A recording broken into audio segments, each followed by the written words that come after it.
Hello, everybody. Everybody, hello. I hope you are doing very well. Um, I love you too. Thank you very much. I don't think anybody else in the Copy That crew is going to join me today, so I think it's just going to be me. And what are we doing today? Instead of Whetstone Wednesdays, where we review Patreon and copy and critique it and give feedback and stuff like that, today in particular, we're going to focus on actually reviewing some sales copy, something we haven't done in a rather long time, but something that we absolutely should be doing. But I'm going to do something a little bit different than your sort of run-of-the-mill copy review. I'm going to talk a little bit about the marketing behind the campaign as well. I'm going to talk about the funnel a little bit. I'm also going to sort of walk through different types of copy that was ancillary to the main promotion and sales letter. We're going to sort of walk through step by step what that copy looks like, why it was done the way it was done, and sort of reveal some of the inner workings of it. Now, there are going to be some rules for this particular stream. I'm just sort of, once I get started with the copy review, going to just sort of beeline it through and talk about what I want to talk about. And I'm going to set a timer so that I don't spend 38 minutes talking about a single sentence, as is my want. So I'm setting a timer right now. Let's do... There we go. So that is going to keep us on track, which I definitely need. The other thing is, if you have an unrelated question to what I'm talking about at that moment, donate button, I need a little bit of that money. I have Lambos, like several of them, and I have a specific guy to take care of my Lambos, and he gets really jealous. Like he's just has all this envy for all the Lambos that I have, and so I want to buy him a Lambo too. So every $3 that you donate is going to help go to my Lambo Butler's Lambo Fund. So I appreciate it. And so if you want a specific answer to a specific off-topic question, that is going to be what will get you in the door. Now, let's get started. What promotion are we talking about today? We are here, present, share screen, window. I specifically want to talk about this promotion, which is a Stansberry Associates sales letter for a product called Credit Opportunities. It is a back-end product, so if you have never paid for a Stansberry product, it is unlikely you have ever seen this particular promotion. What is up, my dude? It is good to see you again. But we're going to sort of walk through not only this, but also the marketing funnel associated with this. I'm also going to explain a concept that you probably have never heard before, a concept called a long order form, like why one would want to do that, and how it sort of dovetails and sort of connects with the actual marketing plan that they have here. I'm also going to walk through the actual email copy that I received, some of the email copy that I received for this particular promotion, so that you can see how the traffic is driven to these kinds of sales letters. Does anybody have any questions so far, or anything that they would like me to touch upon or address over the course of what I presume is going to be the next 2 hours?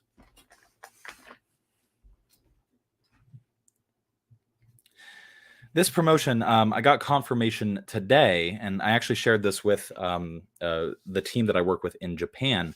But this particular promotion has been basically a control for this product for the last 3-ish years.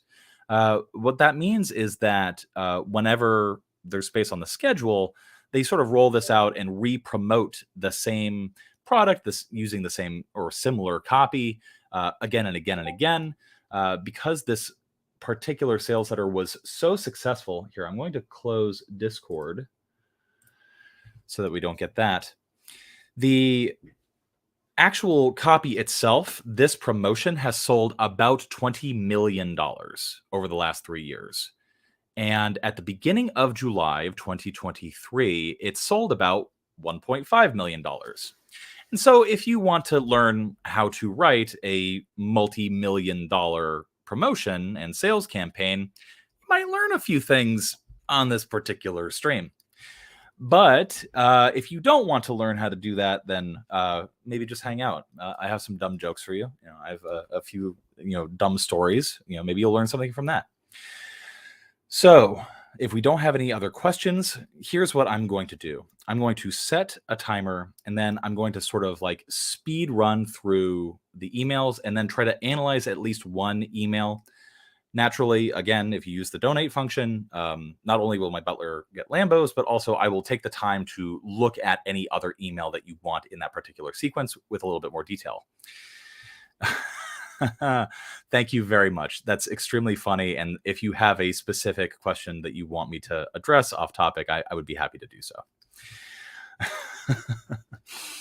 So first things first, let's actually look at something that you probably have never really seen, which is how a email campaign for a financial promotion works.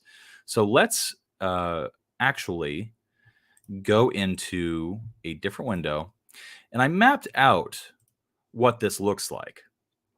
Let me do that. If you are a copywriter for a financial publication company or a freelancer or what have you, oftentimes many people think that all they need to write is the sales letter. But the copywriter for a financial promotion is also on the hook for lists, email copy, space ads that go into editorial. They're responsible for writing the order form. They're responsible for writing all the upsell funnel copy. And this particular promotion, this particular campaign had a very aggressive promo/cart abandon sequence. Normally for a promo abandon, I cut it off at about 3, but this one had more than that, I think 4.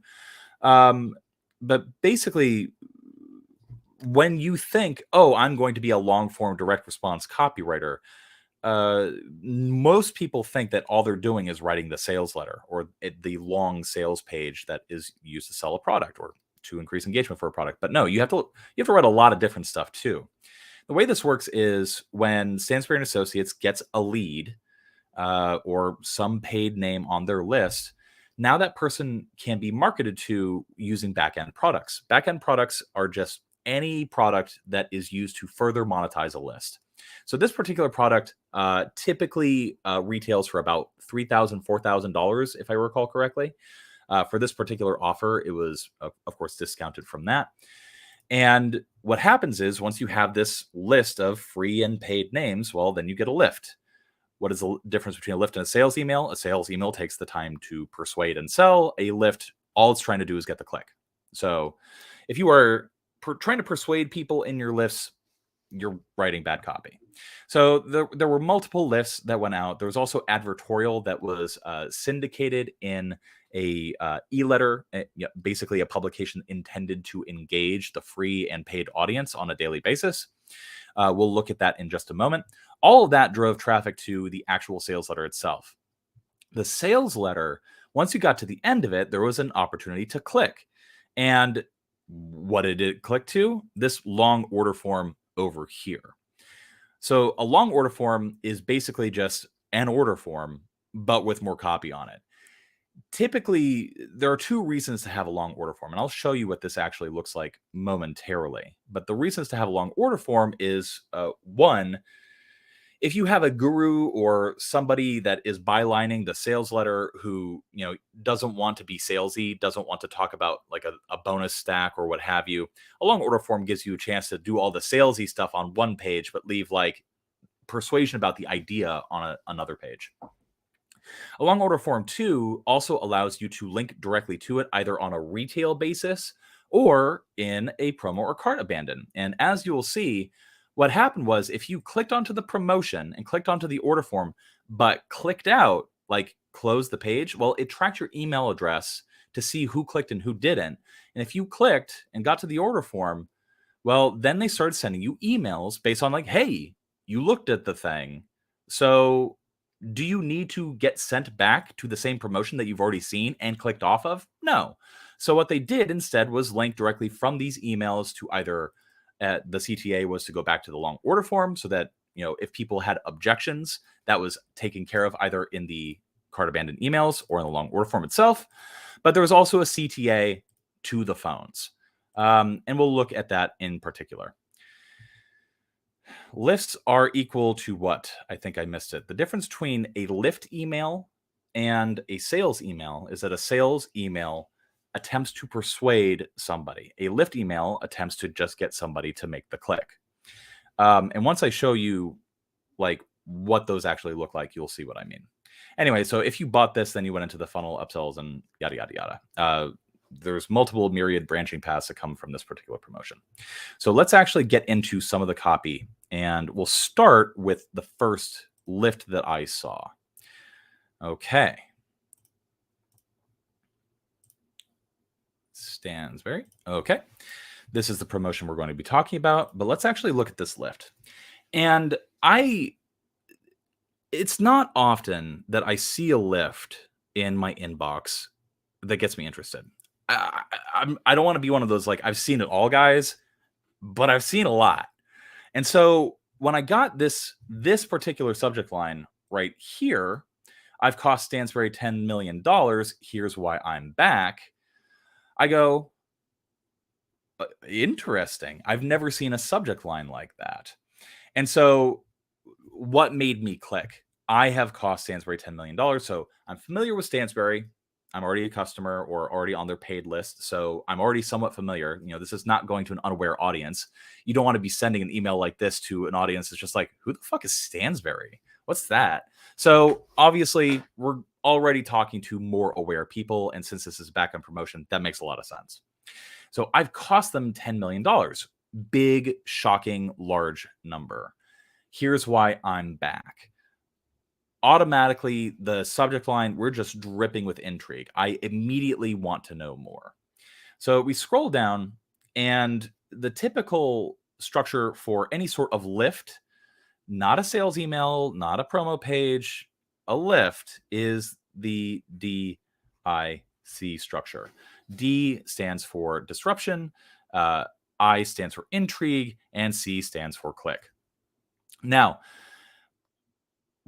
people get their jimmies a little rustled when you say a lift email needs to disrupt. They have this very they associate disruption with hyperbolic copy. How would I pronounce that, Sean? I was about to say something really bad, so I'm not going to say that. The dick. We have to talk about the dick. So what is disrupting here? I hope you won't take offense at this. I've personally cost Stansberry Research more than $10 million in the last 4 years, and I have zero regrets. Actually, I couldn't be prouder. Like, that's just a big, bold statement. Like, it's intriguing. I'm like already hooked. And like that, hope you won't take offense to this. If you ever say that in just a casual conversation, you've gotten somebody's attention. Like, the person automatically assumes I'm probably going to get a little offended by what follows. So what we have here, actually couldn't be prouder. It's a crazy story, one that changed my life, and quite a few others. So I would say this, más o menos, is the D. It puts the D in the dick. And so right here, actually couldn't be prouder. It's a crazy story, one that changed my life, and quite a few others. I explain everything in this short new video. Right here, we're transitioning to the I, to intrigue. So here's, again, the big difference between a lift and a sales email. Do we know at this point what the story is? No. We just know that it's big. It's life-changing, but it doesn't use the word life-changing. It's changed my life. Notice the rhetorical sneakery there. And quite a few others. Okay, so the implication, the subtle implication being that perhaps it could also change the reader's life. It puts the B in subtle. I explain everything in this short new video. The video itself, the sales letter, is like 30, 40 minutes long. So there's no legal requirement for the word short. Short here it's all relative. And legally, you can say short new video because it's new, because it was recently recorded. It's short because it's short relative to, say, Ben-Hur. So that's what allows you to get away with it. And now I want to take a moment to zoom out and notice how there's a CTA, like a subtle CTA here, a subtle CTA here, a subtle CTA here. It's not until we get to the very, very end that we have, in fact, I got them to agree to something even better. Take a look right away today. This is where we finally ask for the click. Please take a look right away. It's an imperative. It is asking people to actually do something. Everything in the middle, we can assume, is going to be intrigue. By the way, I'm going to set my timer. So if you hear a loud ding, ding, ding, that is going to be my timer going off. So let's continue on with the copy. Yes, all the CTAs lead to the same thing. They all lead to this page right here. This was on a website. I printed the page as a PDF. And actually, it's a VSL. And as you try to exit, there is an option to read the transcript. And so what I did was I went to the transcript page. I printed off the transcript. So just imagine like a dude in a chair at the Stansberry offices, like a mile from my house, being like, "Hi, my name is Rob Lamoureux. I don't know how to pronounce his name. I'm a paid up Stansberry subscriber, and I want to tell you a story that I'm 100% sure could improve your personal life, your financial life, and your outlook on retirement beginning right away." Okay. So that's going to be how we start the sales letter, and that's also how the VSL started as well. One of the crazy things about VSLs and VSL copy is that all the logic and all the words for a video sales letter, you can just write a regular ass sales letter. Like I think they're called HSLs or HTML sales letters, or like it's so funny because it started off as like sales letters and then it became VSLs for video sales letter. And now because video sales letters became so common, now people are calling regular ass sales letters HSLs, or sales letters you put onto a web page. It's funny how everything comes full circle the older you get. Anywho, so this sales letter is going to be the main thing that tries to convince people to buy a product. But we're still talking about the email. So let's continue on. In short, I'm an ordinary paying Stansberry Research subscriber from upstate New York. Okay, we got some regular guy action going on. This is a person who is an every... Okay, this is... My pen is not working. Every... Oh my God. This is terrible. I need to work on this. Every man. Oh my God, this is going to be painful if I have to do that for every single annotation. Anywho, there are certain archetypes that you can use in your sales copy. The guru who sits on high, and what you're trying to do in your copy is create a sort of Prometheus story, as in, I have this crazy insider knowledge of the gods, and I'm so generous and so cool that I've decided to like give it to you. That's a Prometheus story. And in exchange for giving that information, they of course get their liver eaten by ravens and vultures for eternity. But that's not the case here. This ordinary paying Stansberry Research subscriber is not getting his spleen devoured by vultures. He's just a regular person from upstate New York. 4 years ago, I stepped forward from my private life in retirement to share a very important personal story right on camera. By the way, we are 1, 2, 3, 4, 5, 6, 7 paragraphs into this email. What's the story? There is a temptation, I think, among us, especially among many newbie copywriters, to, how should I say, reveal things a little too soon. They don't know how to do an extremely important thing, which is to delay satisfaction, to delay revelation, and ultimately to build intrigue. And what does intrigue require? It requires something that you'll find in Breakthrough Advertising by Eugene Schwartz: gradualization. Gradualization is one of those things that every single copywriter needs to learn. And a lot of Brand copywriters don't like gradualization. Just get to the point, they say. But we've found over decades that not only does gradualization and just spreading stuff out, it works for copy, it works for narrative, it works for music too. It's interesting how these things sort of cross over, and they just tend to sell better. So we're already a page into this email, and we're still wondering, what is this story? What is the one single idea? We're asking these questions. We want to know.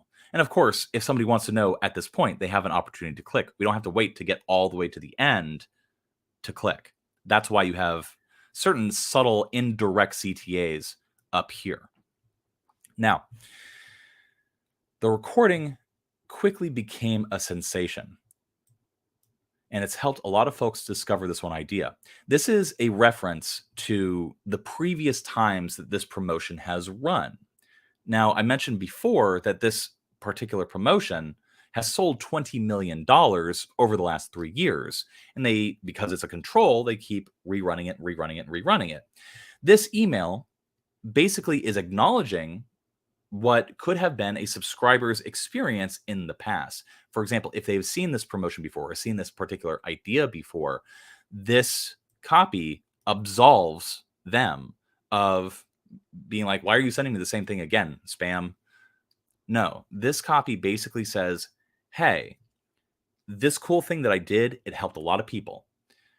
And that's something that I see a lot of copywriters not doing, which is speaking to the lived experience of customers. For example, if a promotion went out last week about an idea, you should probably at least have a nod and a wink, some sort of reference to the fact that some promotion went out before, especially if you're promoting the same ideas or variations on the idea again and again and again. Now, something almost no one in the general public knows is even possible. Still a full page in. I don't know the details of the story. We are just building all intrigue. Now, here's the thing. But at the same time, none of this copy feels hyperbolic. None of it feels clickbaity. None of it feels bad. It's just a person describing a situation. It feels very conversational. That is a goal in copywriting. Now, here's the thing. I used to be a professional labor negotiator. Now, I want you to pay attention to this. Now, here's the thing. Because little linguistic templates like that allow you in copy, regardless of the type of copy you're writing, to make a transition. What we have here is a sort of change in subject from here to here. And here we're talking about the single idea. Here we're talking about this. But ultimately, it's still following the rule of one. We're still talking about one idea, but we've temporarily paused using this transition phrase to start talking about something else. I used to be a professional labor negotiator.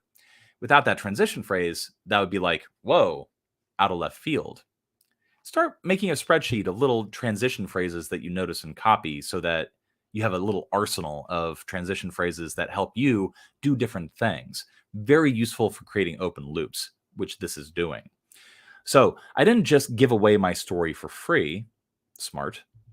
I know it's valuable to Stansberry. They use it to promote their research. I'm not their idiot. Again, the cool thing about this promotion in particular is that it's very meta. I love meta.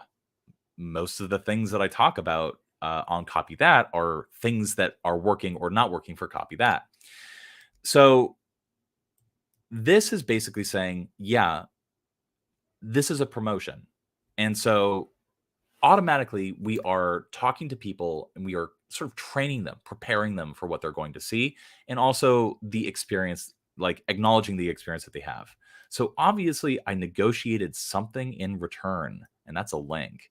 And notice how the linked things, they each have a different intriguing nugget.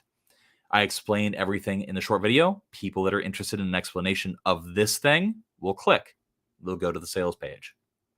Thanks to one single idea, people interested in the idea will click. They'll go to the sales page. Something almost no one in the general public knows is even possible. I get a one-up on everybody in the world. That's going to be alluring to that person. Click, go to the sales page. So obviously I negotiated something in return. Ooh, what is the thing he negotiated? Click, go to the sales page. Notice how every single CTA is pulling a different sort of subtle rhetorical trigger along the way. That's extremely valuable. And if you are writing CTAs, especially indirect CTAs, that's something you want to learn and learn how to do.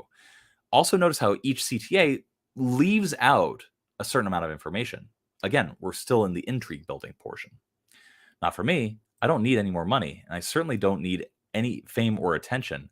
The benefit I negotiated was for you. Robert Caldini, reciprocity, liking. Holy crap, this person did a nice thing for me. There we go. Here, I'm going to delete that. And over the past 4 years, it's added up to more than $10 million that has stayed in readers' pockets instead of going to Stansberry research. Now, if you're reading this and you're ignorant of how the financial publishing industry works, that's just a big, shocking number. And the subtle implication there is money go into my pocket? Money go into my pocket? That's amazing. So here's how he's able to say this and what it actually is. I'm assuming, having not read the entire sales letter, if you look at the discount of the retail price to what they're charging for the promotion related to this video, you can simply tabulate all the sales and what those sales would have been had they paid retail price. Then you add up all the money that those people saved who bought. That gives you a big number. And for a best-selling product, hey, bingo bango, now all of a sudden the savings that people got now becomes a selling point. It's money that has been put back into people's pockets. Completely compliant, completely kosher by the FTC, and also that's a rhetorical technique that's used extremely often in a lot of different circumstances. So put that trick in your quiver. Well, I recently came back to Stansberry headquarters in Baltimore for the first time since all this happened. What is all this? Do we even know what all this is? Again, we're talking about a video, we're talking about sharing a story, we're talking about like negotiating a benefit, things for the readers, yada yada yada, but we still don't know the details of the story. We still don't know like what this dude's talking about. Again, we're like midway through page 2. We've learned effectively nothing except that we should probably click to learn more. So that's how a lift works. I'm loving my retirement, but I took time out to do this for a very specific reason. That's urgent right now. A little sprinkle of urgency.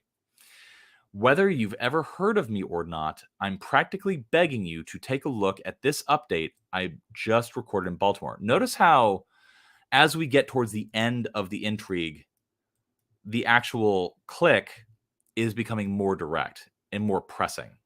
We don't start off with urgency. No, there's a buildup, a gradual buildup. And it's only towards this point that we start getting some of that urgency. Now, make sure you understand what's really going on today. The biggest opportunity in at least a decade just kicked off in the strategy. All right, more foreshadowing for what we're going to see. That gave me my early retirement at 52. So we have, this would be effectively persuasion. We're putting the little, like a little niggling bug in somebody's brain being like, oh my God, there's a strategy that led to a retirement at 52. Well, holy schmidt, that's obviously something that I would want to learn. But the copy doesn't say this. The copy is not coming out and being like, if you want a strategy for getting big gains in the stock market that could help you retire before you're even 55, well, click this link to buy now. No, the copy's not doing. The copy is much more subdued. Again, it's putting the beat in subtle. It's not being hyperbolic. It's being super chill, super coy. It's, again, a very long undressing, as a long form sales letter or lift should be. So, and it also helped me stop worrying about money forever. So Kyle Milligan, my friend, would probably imply, like, what is this doing? This is B for big. Big. It's not directly saying, hey, you'll make $1 million. It is dropping enough information for you, the reader, to put that together in your head. Now, and then gave me my early retirement at 52. Kyle would say, what is that? That's fast. The subtext there is that this is fast. That is what's going on there. So, and we can just go through and do new, easy, safe, big for the entire thing, but I'm not going to do that. That's Kyle's thing. Maybe we'll have him on the show and he can sort of run you through it. I just like highlighting things and talking about it. And you can be sure that when Stansberry asked me to come back, I didn't let them off the hook on the financial benefit I negotiated 4 years ago. Okay. So whatever put $10 million into people's pockets, quote unquote, 4 years ago, well, that's happening again here. So people, the association that people are going to have is, oh, I'm going to be able to benefit. It's all implied. It's all very subtle. In fact, I got them to agree to something even better. Please take a look right away. And again, we have bigness associated right there. So that's one email. That email was sent to me at the beginning of this particular campaign. Now, hold on. Some of this has gotten blacked out. Let me see if I can fix this. Oh my God. I don't think my computer is liking this very much. Oh God. All right. Technical difficulties. Anybody have any questions before I get into the next thing?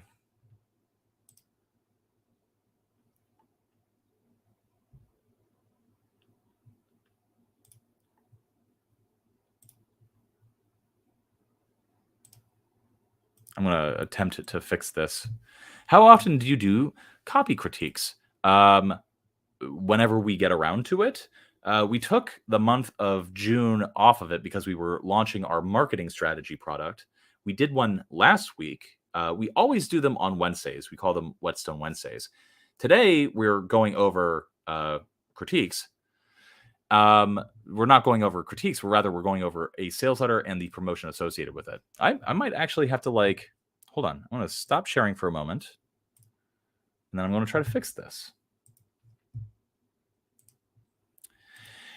And the reason why I'm doing a sales letter today is because I wanted to, because people have asked for it, and can't stream every single day. So we had to make some judicious choices, and also, it doesn't really help people to just go over other people's copy every single week in perpetuity. So I think we're going to do like an every other week or once a month kind of thing. Okay. Let's try this again. Would you say that was a long version of a lift? Yeah, for a lift, that was fairly long. And by long, I don't mean like tremendously. I've read lifts that were like 700 to 1,000 words long. So that was long for just a regular lift. When you were explaining earlier, it seemed like you implied lists were typically very short and to the point. Yeah, I'll show you an example right now if I can get Adobe Reader to work again. So let's go to open with Adobe Reader. What is your process for generating copy that delays indefinitely saying the story? Process? That's ridiculous. One or more documents? Yes. Okay. So process. What you're talking about is basically omitting key information. What is the information that you are trying to omit? It's going to be what is it typically on the sales page. So you want to be good at alluding to stuff, implying stuff, subtly like nodding towards things. There are also different mysterious codes that you can sort of weave in. So red herrings are a good thing. Using specifics that people do not normally see, but in a very unusual context. That's all stuff that can indefinitely delay saying the story.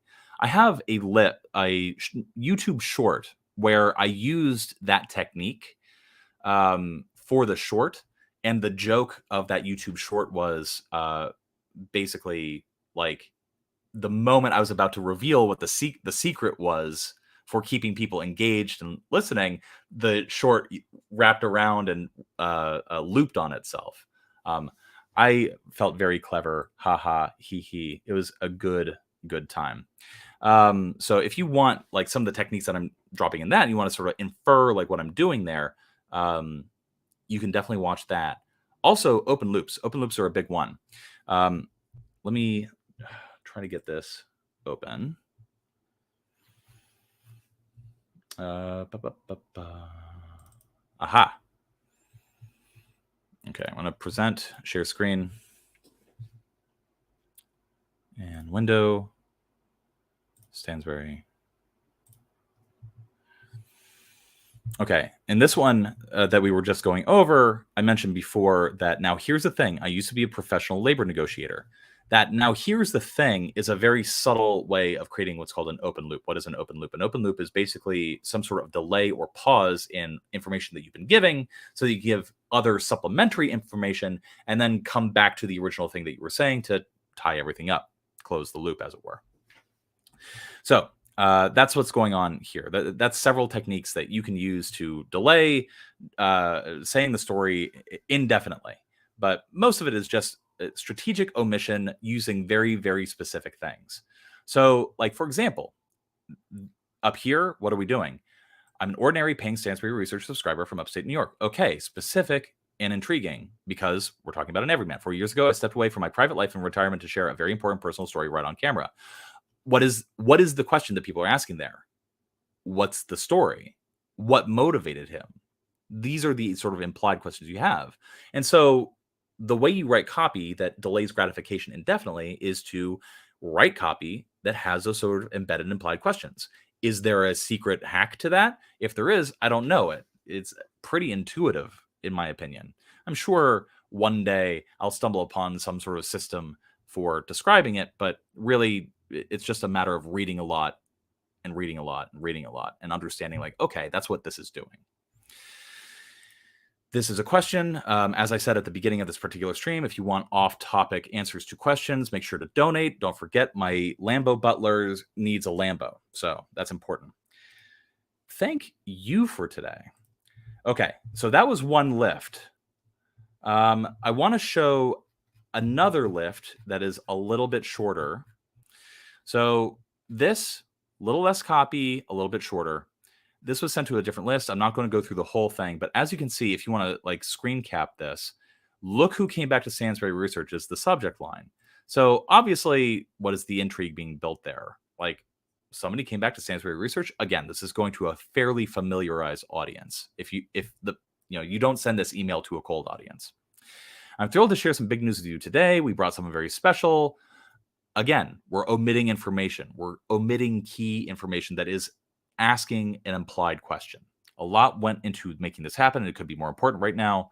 Again, in the previous lift and in this lift, we have some sort of implication that there's something going on in the world right now at this particular moment that makes a certain amount of information necessary to get. So that's what's going on here. So I want you to be the first to know why we took the first step. Look at that. First to know. Because you're my kind of guy, I'm going to hook you up with a deal. Hey, because you're my friend, I'm going to make sure that we sweeten the pot a little bit. It's all about that reciprocity thing. It's basic salesmanship. Notice how you probably didn't notice it until I mentioned it. That's because this isn't using your sort of standard car salesman tactics. Those still work, but Stansberry tends to go for a, how should I say, more sophisticated, more elevated kind of audience. So it's a little bit more subtle when they do it. Not much more subtle, but a little bit more. Of course, a lot has changed in 4 years. Back then, no one had ever heard the word coronavirus, much less imagine this, another thing, another thing, another thing. I hardly have to explain how different things are today or how those differences have likely impacted your wealth and retirement outlook.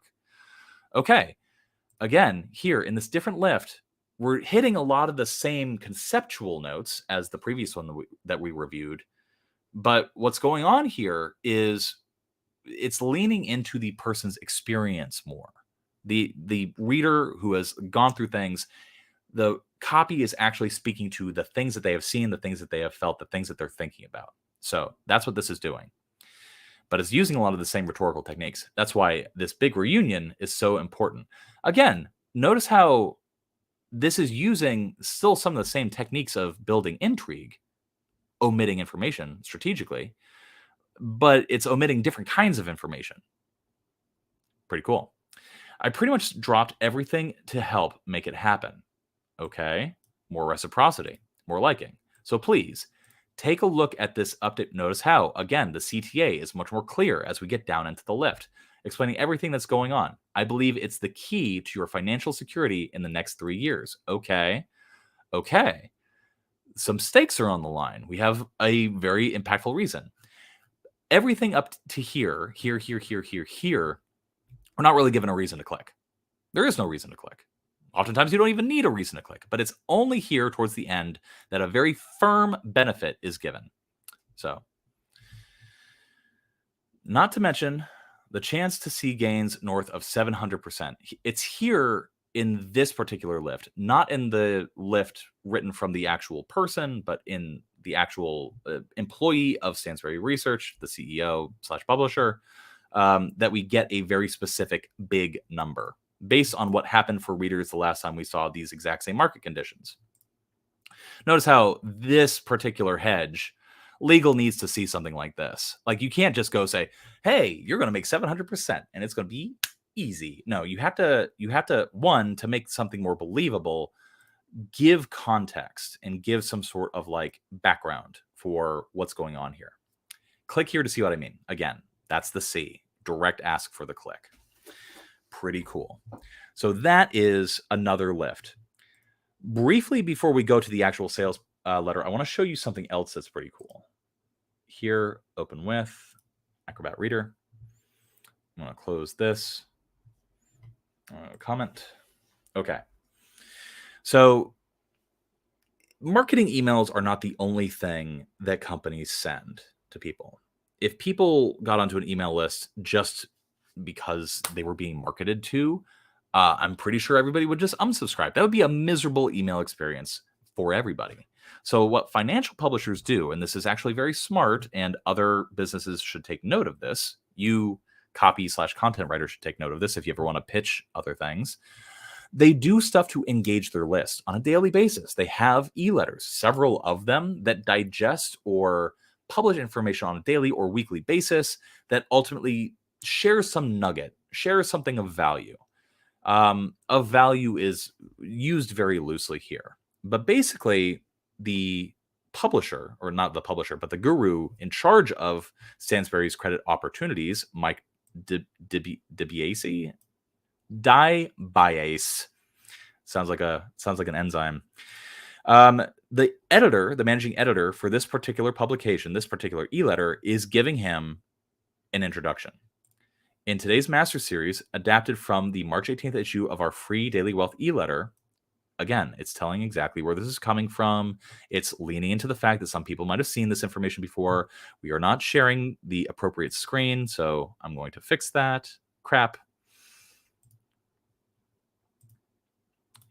Here we go. There we go.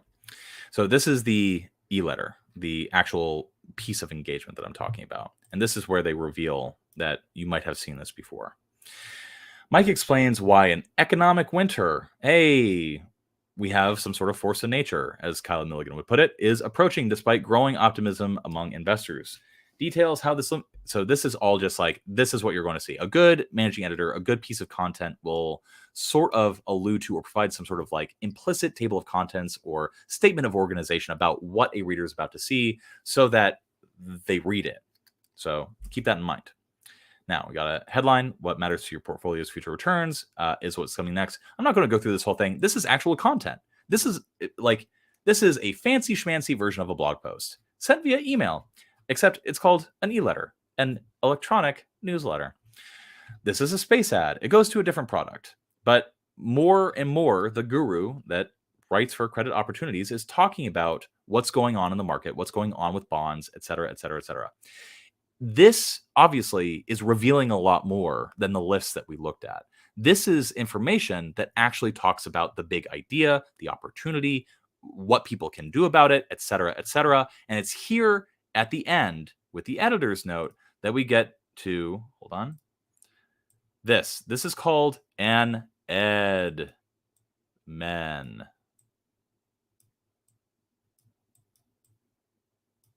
An edmen or editorial mention is literally an editor's note.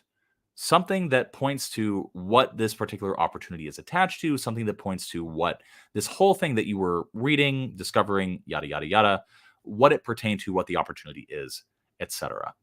And so one of Mike's longtime subscribers recently went public to share how he used this strategy to earn hundreds of % gains and retire at age 52. Click here to get the full details.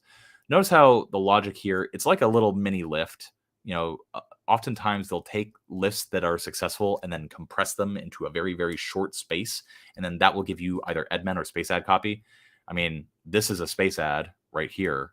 And as you can see, like it's just the bare bones minimum of like what you would expand on in a lift.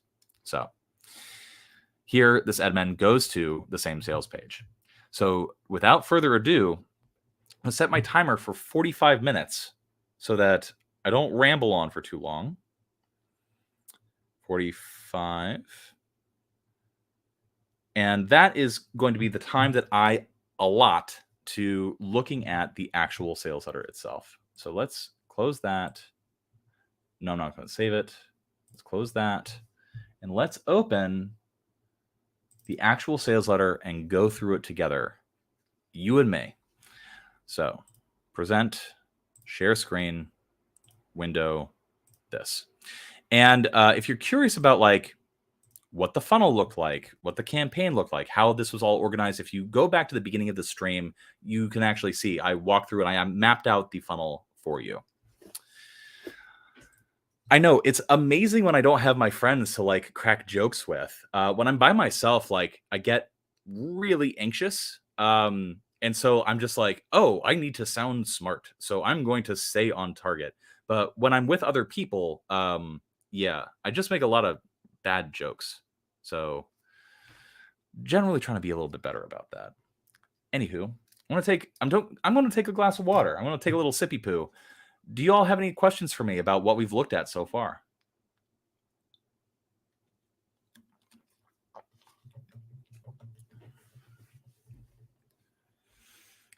We got a few complaints about dead space before, but this dead space is for you. It is for you to type out your little comment and ask an actual question about what we looked at and why we were looking at it, and also how you're doing. How are you doing?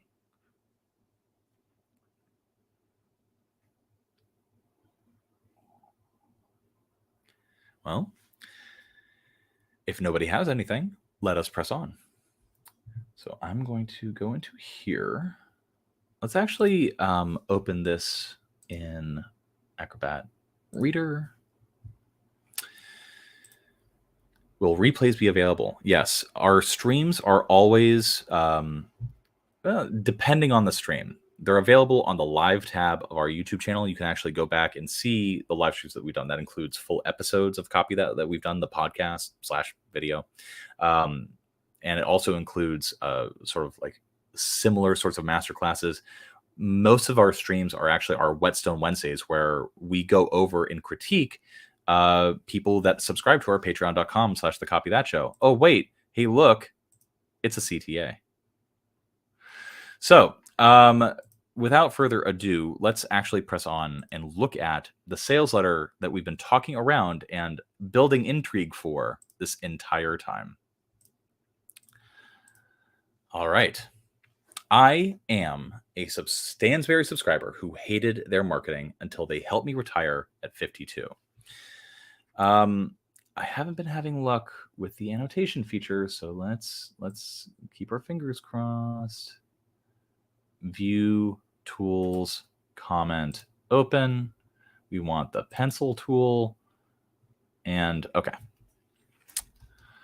A related question. Do lists have to only talk about something in the lead, or can it be built on something later in the sales letter? That is a very good question. In fact, one of the best ways to write lists is to look for little nuggets hidden and buried deep within the sales letter and to bring them out.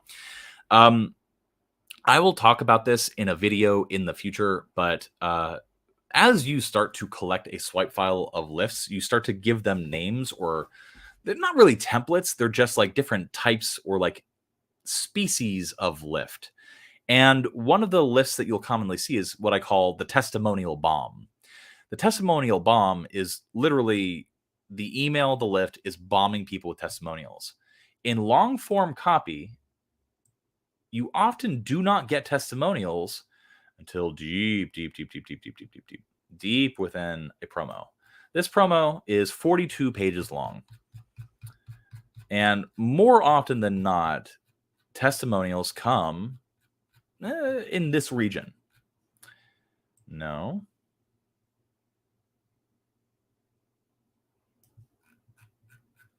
Looks like there are no testimonials in this. I wonder if it's in the order form. Let's actually have a look. This is all about the person himself, his personal story. Let's have a look at the long order form. And again, if you're wondering what I mean when I say long order form, I talked about it at the beginning of the stream.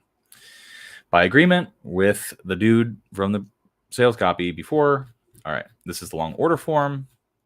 Notice how the sales letter was 42 pages long.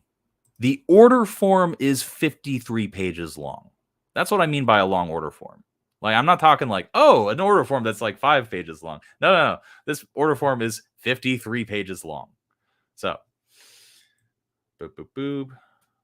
Bankruptcies, yada. More details about the idea, et cetera. Okay, this is the actual offer stack.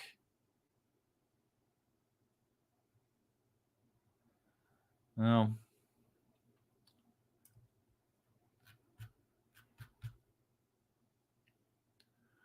oh, let's see. Are these all?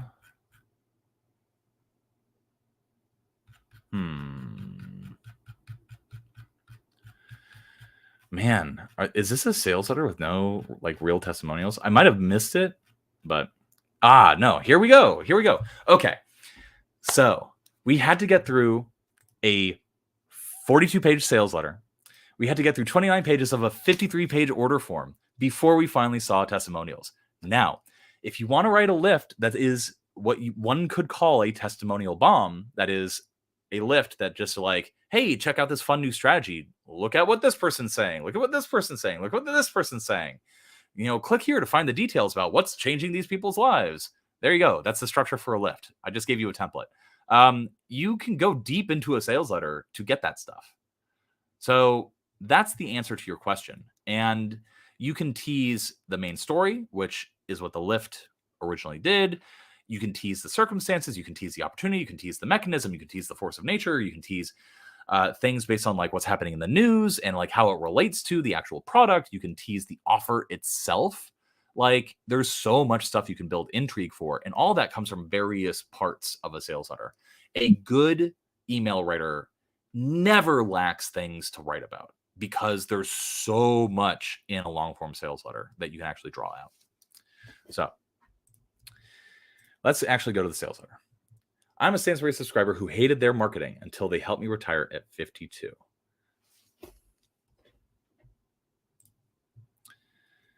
When we were talking about lists, is it more so of storytelling? I mean, I would argue no. If you go back to the list that I showed you before, did they tell any stories? I would argue no. They alluded to stories, but they didn't tell any stories whatsoever. Yeah. So, holy cow, man, there's long form copy, and then there's this. This is actually about average, maybe even a little shorter than a typical back-end promotion. So, again, if you've never been exposed to long form copy before, like true long form copy, a lot of this seems very daunting to you, but a lot of it is pretty boilerplate as well. A lot of it you can typically pull from and rewrite like previous sales letters that have gone out about the same idea. One thing I actually want to show you guys is that like they didn't launch this product in 2023. Like this copy is not what launched Stansberry Credit Opportunities. It actually launched many years ago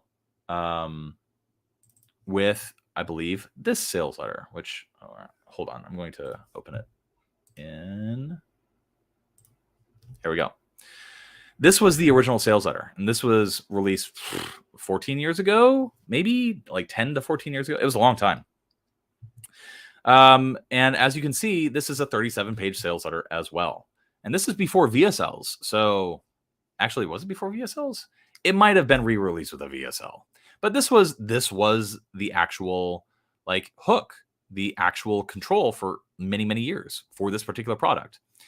Now, months I've been talking about this. 2020 is more profitable, potential bad debt, yada yada yada. And it's all about like what's going on in the world and what the reader's experience has been.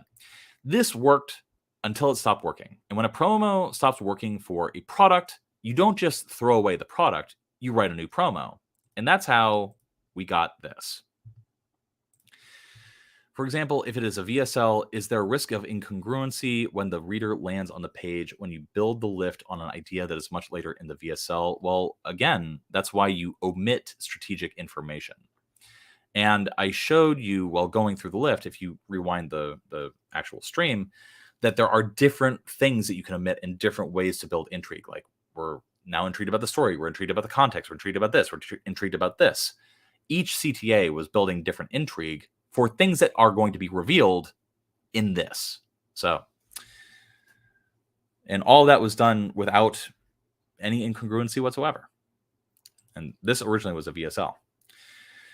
So what is this headline doing? I love this headline. One of the things that I have tried to do in my sales copy is be more meta, be more like upfront, like, yes, we're marketing to you. Yes, this is what marketing is. If you are a member of the Copy That Show email list and you get a combination of our newsletter, our marketing emails, and our content emails, which you can sign up to at copythatshow.com, CTAs. One of the things that we did for our recent sales campaign in June was we actually released an email where Alex explained, like piece by piece, what he did, why he was doing it, what emails people would see in order to like actually learn how our product was being marketed. And so I'm a fan of headlines, things like this that grab attention, because I think we're finally at a place of sophistication where people are like, yeah, we're marketing to you, but also shut up, and we do provide value. So this particular headline is also following the sort of a very familiar template. I had this pain point, hated their marketing, until I got this benefit. And you can just template this. Like, you know, I was disappointed with candles until I discovered illuminarium candles, something like that. And so it's that juxtaposition of situation people might be familiar with implied benefit. The benefit, of course, being retirement at 52. Hold on, I'm going to cough. Okay. So that's what that headline is doing. It's a very sort of standard structure, but framed with an angle and in a way that is not very common, like for companies to do. Many companies are going to be very scared to do something like this. Like, for example, if you worked for, I don't know, a health company called Kudo Mudo Boom Boom Boom LLC International. So Kudo Mudo Boom Boom Boom International, like I was a subscriber to who hated their supplements until I tried their newest formulation. There you go. That is using the same sales headline template, but for a different context with some of the same, you know, rhetorical twists added to it. So that's something that you should add to your quiver.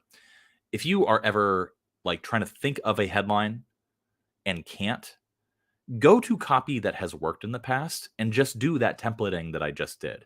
Like rhetorically, what is the angle here? What is going on? And then find a headline that is sort of doing similar to what you were trying to do, and then just play Mad Libs with it. It works. Deck copy. I don't have to work anymore. Cool. Implied benefit. Now that I'm able to see a dependable 15 to 20% annual returns. Nice implied benefit. Why is it an implied benefit? Because he, the writer, is able to see it. It's not saying if you do this, you'll get 15 to 20% annual returns. That would be a direct benefit. What we've found, especially for financial copy, is that it is more believable and more compliant if you're actually speaking from personal experience. Funny how that works, right? Owe to me by law. Okay. That's a little twist that adds some like interesting spice here. Owe to me by law.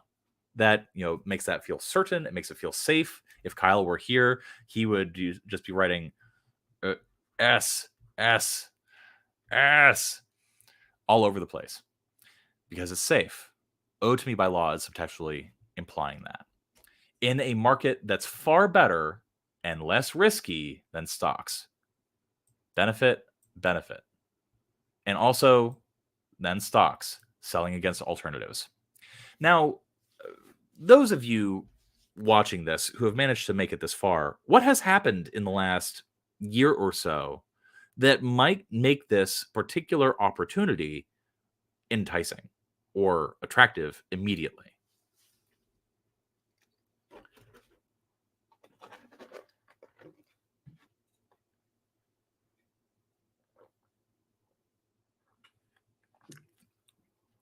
Don't answer all at once. That was a joke. I'm hoping that somebody actually answers.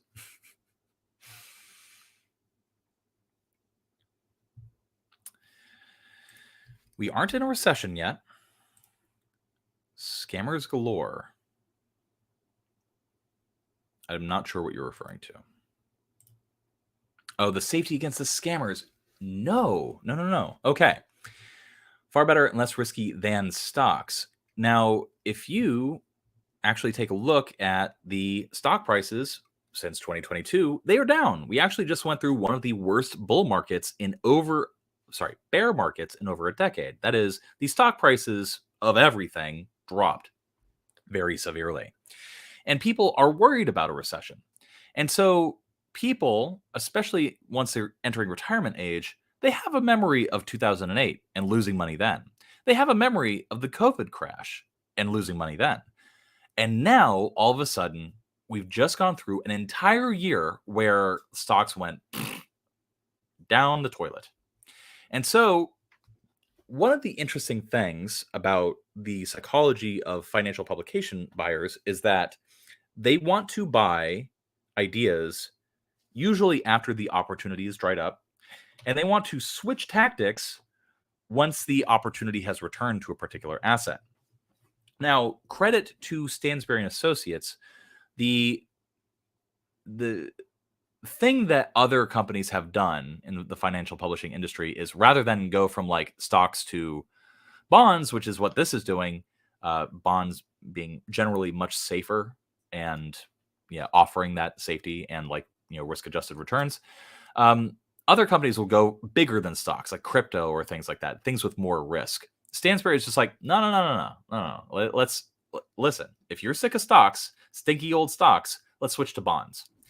And that particular angling works really well whenever there's a sideways or down market, offering somebody an off-ramp to some other asset or some other thing that allows them to basically reduce the risk, but also make money.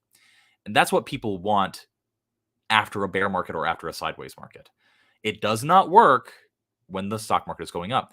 That is why if you're a copywriter working basically for any niche, you have to be aware of what your prospects are experiencing. What did they just go through? Like, this is highly dependent. This would not have worked if we had not just experienced a bear market. It wouldn't, because everybody'd be like, oh yeah, game on. Stocks are making me a millionaire. Why do I need stinky bonds? No. So the whole sales proposition depends on the experience of the prospect that is time bound. That is a very valuable lesson for every single copywriter who is ever going to be writing sales copy. You need to understand, like, not research what your prospects experienced 10, 15 years ago. What are they going through now? What is different about the now? What is unique about the now? And then frame your sales propositions that way. Does that make sense? It's something that a lot of people forget. And I think everybody should keep in mind. Okay. I'm doing that because I don't want this to crash again. It crashed before, and I don't want that to happen. Okay. My advice, take this one step today. Again, intrigue. What is it that said the headline? The whole purpose of the headline is to get you to read the lead. The purpose of the lead is to get you to read the sales letter, and the sales letter is trying to get you to buy. And then never buy another newsletter again. That's a bold claim, Cotton. There you go. Okay, so that's the headline. Let's assess the headline really quick. And here's a quick tool for assessing the headline. It's called the 4 U's. All right, I'm going to try to use my tablet again. Hopefully this works. Oh my God. That was supposed to be an S, but it came out as a line. That's how sensitive this thing is. The 4 U's stands for urgent, ultra-specific, useful, and unique. Urgent, ultra-specific, useful, unique. And a good headline will have at least 2, maybe 3, though I've seen some great headlines that only have like 1 or none of these. So let me ask you guys, is it urgent? I would say no. You can typically spot urgency when you see words like right now, today. Like today is like the one spot where you get that urgency, the urgency you. I'm just going to write you are here because this thing is not working. But beyond that, this isn't dripping with urgency. This is not a like limited time offer, buy now, 25% discount only for the next 10 minutes, things like that. So the urgency is relatively lacking. I'll give it a 0.1 on urgency. How about useful? Well, that's what this is. They helped me retire at 52. Useful. It's implied, it's indirect, but it's useful. Don't have to work anymore. Dependable 15 to 20% annual returns. In a market that's far better and less risky than the stocks. All these, that's 3 benefits just stacked into the deck copy. Okay, very useful. Implied benefits, but still very useful. How about ultra specific? Okay, could any other company have released this headline? No. Could any other product have had this kind of headline? No. Are there any filler words? Not really. Don't have to work anymore. These are all very specific benefits that are specific to like the opportunity, the experience, the sales copy. It's very specific advice. Never buy another newsletter again. Whoa. Hated their marketing until they helped me retire it at 52. I'm going to give that like bonus points for being unique. So there you go. So we got unique, we got useful, not that much urgency, and it is ultra specific. So I'm going to give it a 3.1 out of 4, which far surpasses the bare minimum threshold of good headline. Okay. I think Adobe Reader is going to crash again. I might have to restart this. All right. We'll see what happens. We're gonna play with fire a little bit. Now, hi, my name is Rob Lamoureux. People, okay, yeah, we're definitely gonna have to restart this. So while I'm restarting Adobe Reader again, Jesus Christ, I want you to ask me some questions or bring up anything that you can.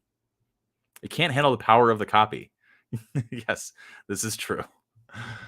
It's funny. I have like a wickedly good machine, but it is not dealing with this very well at all.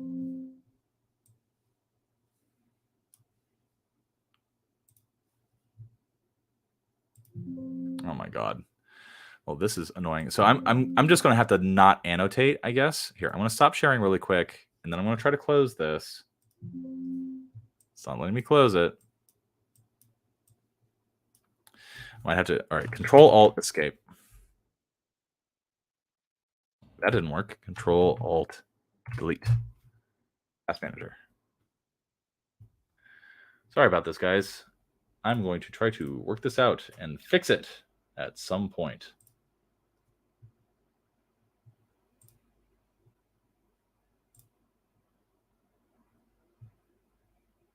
Okay. End task. Okay, we got it. We got it closed. I am going to try this. This is the next thing I'm going to try. All right. Adobe Acrobat Reader has failed me. So instead, right click, open with Google Chrome.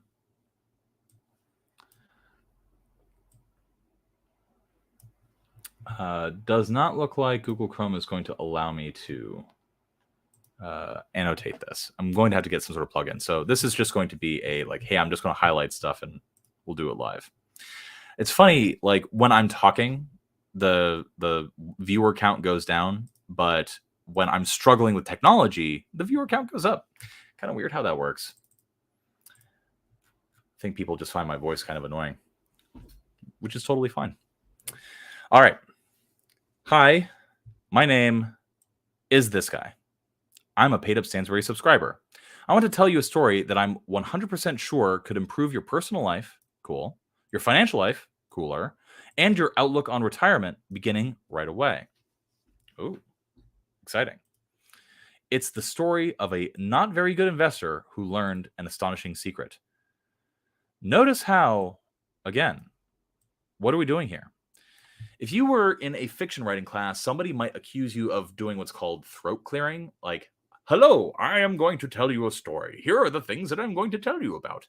But here it works because we're actually alluding to something that has already been alluded to in the previous emails. So we are getting more intrigue ripped out in the first few paragraphs of this particular lead.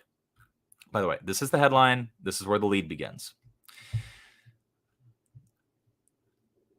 It's a story of a not very good investor who learned an astonishing secret. Use that secret to permanently opt out of all the fear and drama and guessing in the markets. Look at that language.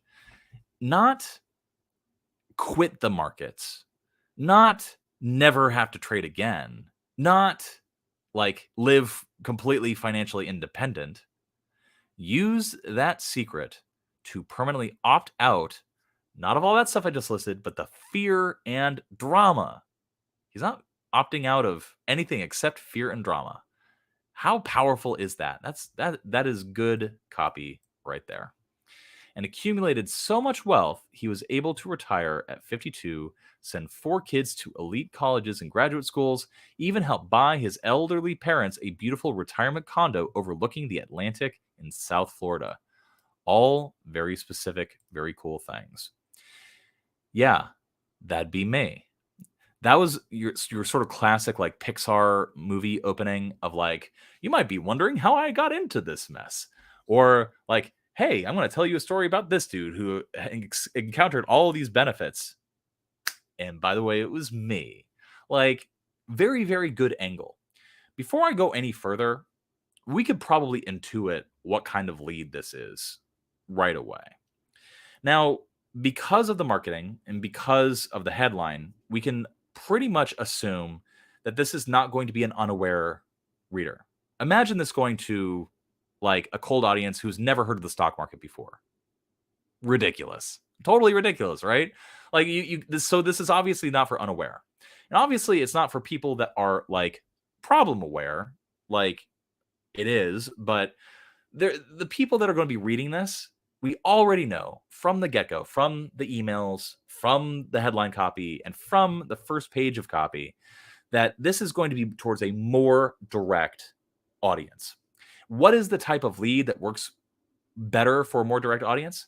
The most direct, like the most aware audience, offer leads. Like they know that they want your product, so just give them a reason to buy. That's an offer lead. This is not an offer lead. It's talking about a story, but it ain't a story lead. It is a promise lead. What is the promise? The promise is implied, something that can improve my personal life, my financial life, my outlook on retirement, and then all these other indirect benefits that accumulated along the way. That is what's going on here. So it's a promise lead. It's a very good promise lead. Most people think that promise leads are just like, I'm going to show you how you can remove your bunions and add $48,000 into your bank account in 32 minutes. Like, yeah, that's a promise, but it's a sucky one. Here we have a different angle, a different frame, and an applied promise attached to that.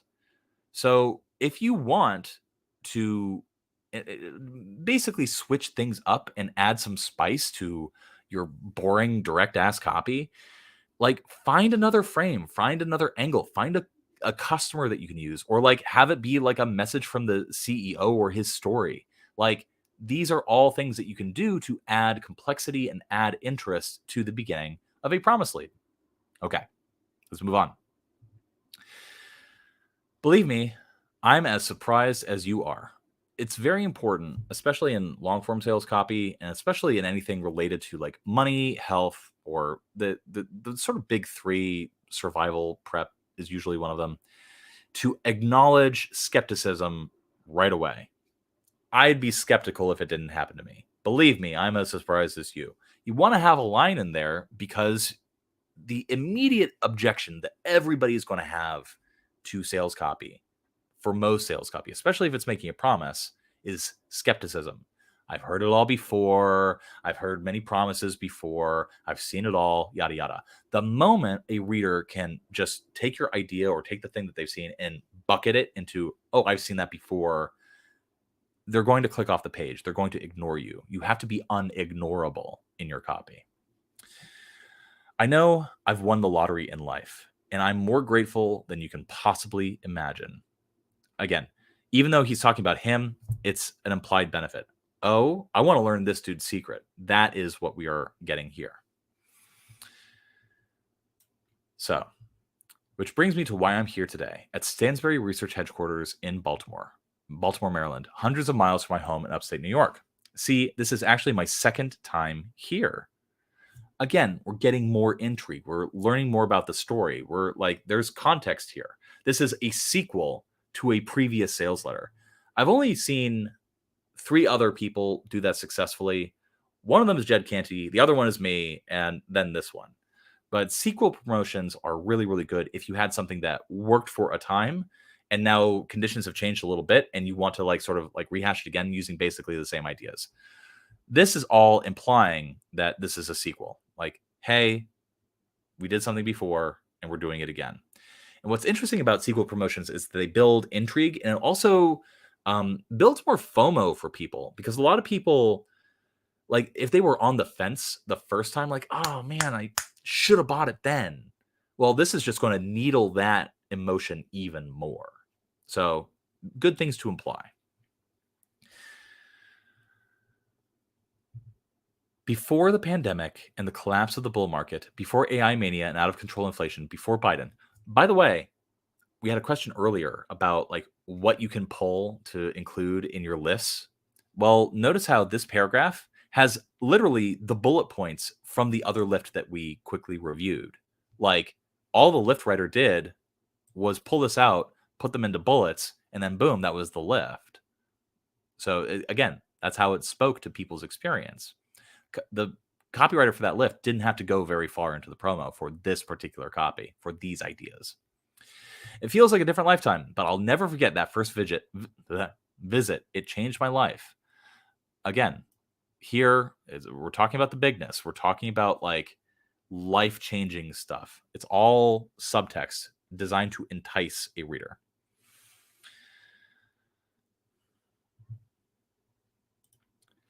I would have to review that more carefully. I don't know if I've actually read the Biden Bucks promo.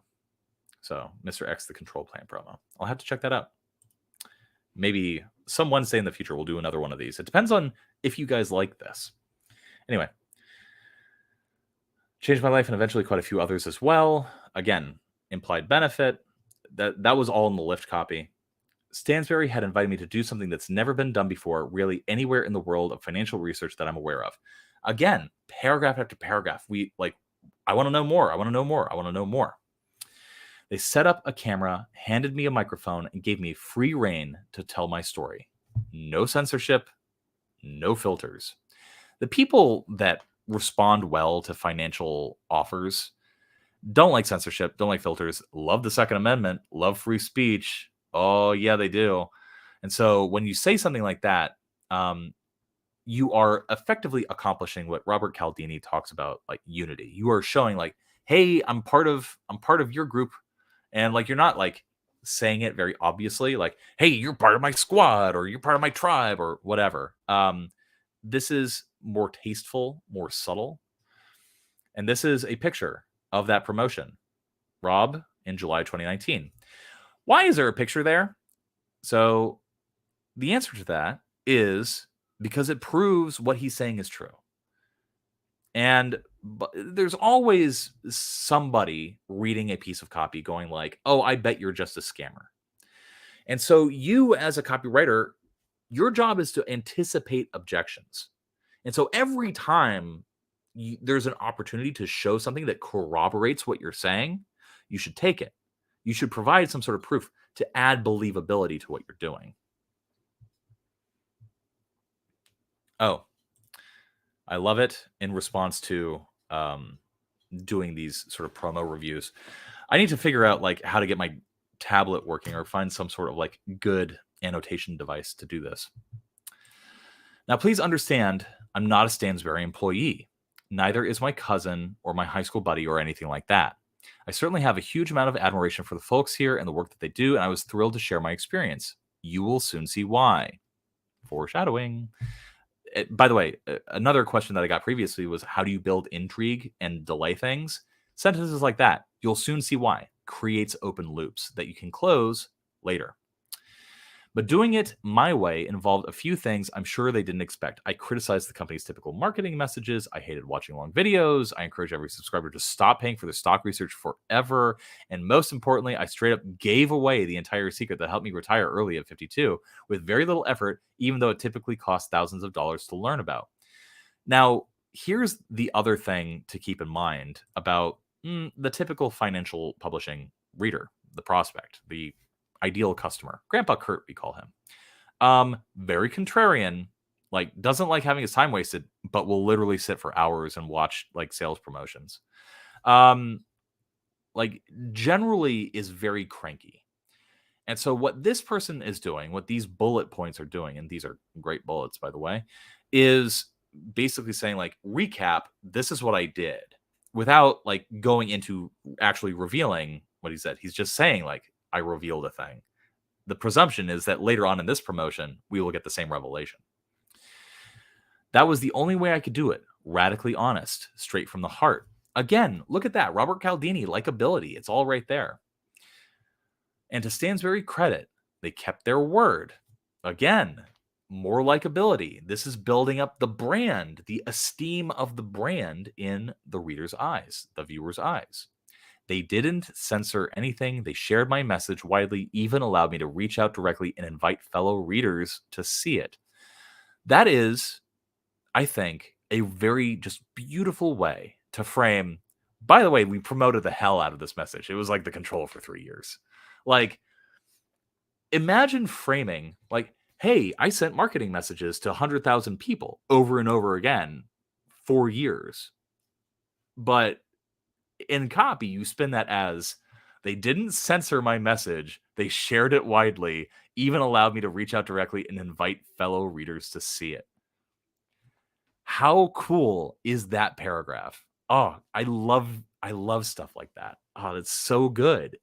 It's so good because what is that doing? It's basically saying like, oh yeah, by the way, like our standard marketing, we're just going to frame that as us being super magnanimous. Oh, so good. In the next few minutes, I'll do all of that again, of course. Promise about what you're going to see, setting expectations, foreshadowing, future pacing is called.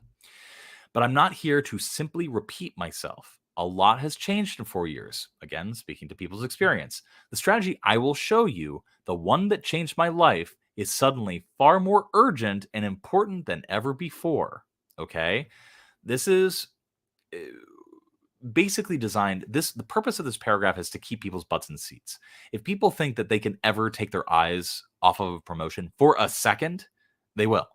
And so what this paragraph is doing is giving people an extremely strong reason to want to watch all the way to the end. It's gone from a nice way to potentially make a lot of money with little stress to an absolute must know if you want to survive and flourish in this market. God damn, is that good copy? Ah, beautiful. And it's just entered a golden window, a period of perhaps a couple years where it becomes 3, 5, even 10 times more lucrative. We've gotten no information about what this opportunity is. We know nothing about what the strategy is. We know nothing about this dude's like actual story or what the mechanism was. We haven't even gotten a specific monetary promise. Like, yeah, he mentions like, I've been able to retire, I've been able to do this, but at no point in this lead has it gone, and this, you can use this strategy to like make 1,000,000% gains and buy a Lambo and stuff like that. No, it's not doing any of that TikTok shit. It is so good. And it's so like very subtly building intrigue, like the nacreous secretions of a snail's shell along the way, building more and more and more desire to see what's going on. We have a lot of different threads that we've sort of alluded to along the way. Good copy. I can't stress that enough. Emphasis point. Whether you've ever seen me before or not doesn't matter one bit. Again, answering the objection of like, I've seen this before, dumping it. This is the critical moment. That's why I gave up my usual privacy in retirement to fly to Baltimore and go on camera again today to pour my heart out for literally hundreds of thousands of people. I'm about to hand you the keys to something extraordinary. Again, more promises in this promise lead. But for that to matter, you have to pay attention now. Again, giving people a reason to keep their butts in the seat and be ready to take action. Again, you don't have to spend a single penny to learn how this works in full. Good promise. Also gets rid of people's objections like, do I have to pay for this? Yada, yada, yada. In fact, you don't even need to hang around for very long. I can't prattle on for an hour plus like so many of the other videos I've seen. And here we have the first real like allusion, subtle nod to this being only 42 pages long, whereas a normal back end is like double that. Well, guess what they did structurally in the marketing campaign? They used a long order form. This is the order form. It's over 50 pages long. So they were able to get away with saying like, yeah, this video is short in comparison to the other videos because they just have people click through to something that's very, very long that goes through all the different aspects of the actual offer itself. So, and then here at the very end, a place to put in your credit card. So there you go. Now, in fact, you don't even have to hang around. I hate that. And I have an amazing retirement to get back to, so I won't waste a second. There's one more huge development today. In 4 years, I've cost Stansberry Research $10 million. I used to be a labor negotiator. So make no mistake, I understand what my value is to folks at Stansberry. This is a recapitulation of what we saw in the lift before. And I'd never just give away I'd never just give that away without negotiating something in return. In short, if you do decide to try the paid research that changed everything for me, you can do so on the very best terms Stansberry has ever made available. Notice how it doesn't say the best offer, the best price. It's the very best terms. Notice the sneaking around that's going on here in the language, guys. In short, if you do decide to try the paid research that changed everything for me, and it's all couched in that like, reciprocal, if you do decide, you can do so on the very best terms Stansberry has ever made available. If you are writing for an offer and you can't legally or ethically say this is the best offer you'll ever get or the best price you'll ever get, add something to the bonus stack, have the price go up a little bit, and then say, we're going to offer you the best terms for this product. Best terms. What does that mean? Best terms can mean anything. That is how this is able to sneak around that and remain compliant. Sneaky, sneaky. I love it. And I never just give away without negotiating something in return. Here we're building reciprocity again. And even better than when I first came forward 4 years ago, I demanded it as part of this anniversary celebration.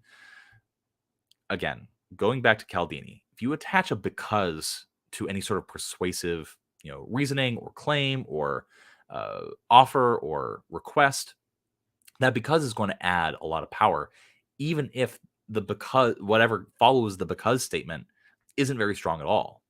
Oh, hey, this is an anniversary celebration of that time that we made $18 million. So we're doing it again. People are like, oh, yeah, okay, cool. Seriously, it works. This stuff works. So, but I have to warn you, they only agreed to this arrangement for about a week. Urgency. So a lot of back-end offers, it's very rare to find an evergreen back-end offer. And the reason for that is because not a lot of people want to buy a $2,000 product. They just don't. And so you got to give them like a non-trivial reason to take action on that particular product. Tight deadlines are usually the way to go. The way that Stansberry and most other financial publications operate is they'll typically do one or two, sometimes 3 or 4 back-end promotions per week. And they'll just sort of rotate and say, like, this is the deadline for this offer. This is the deadline for this offer. This is the deadline. They'll have different back-end promotions going to different lists at different times, et cetera, et cetera. And the reason for the deadline is just because, listen, the amount of sales that you get from having a campaign last 1 month or 2 months, it's going to be about the same as the ones that you get when you launch something over the course of a very specific week.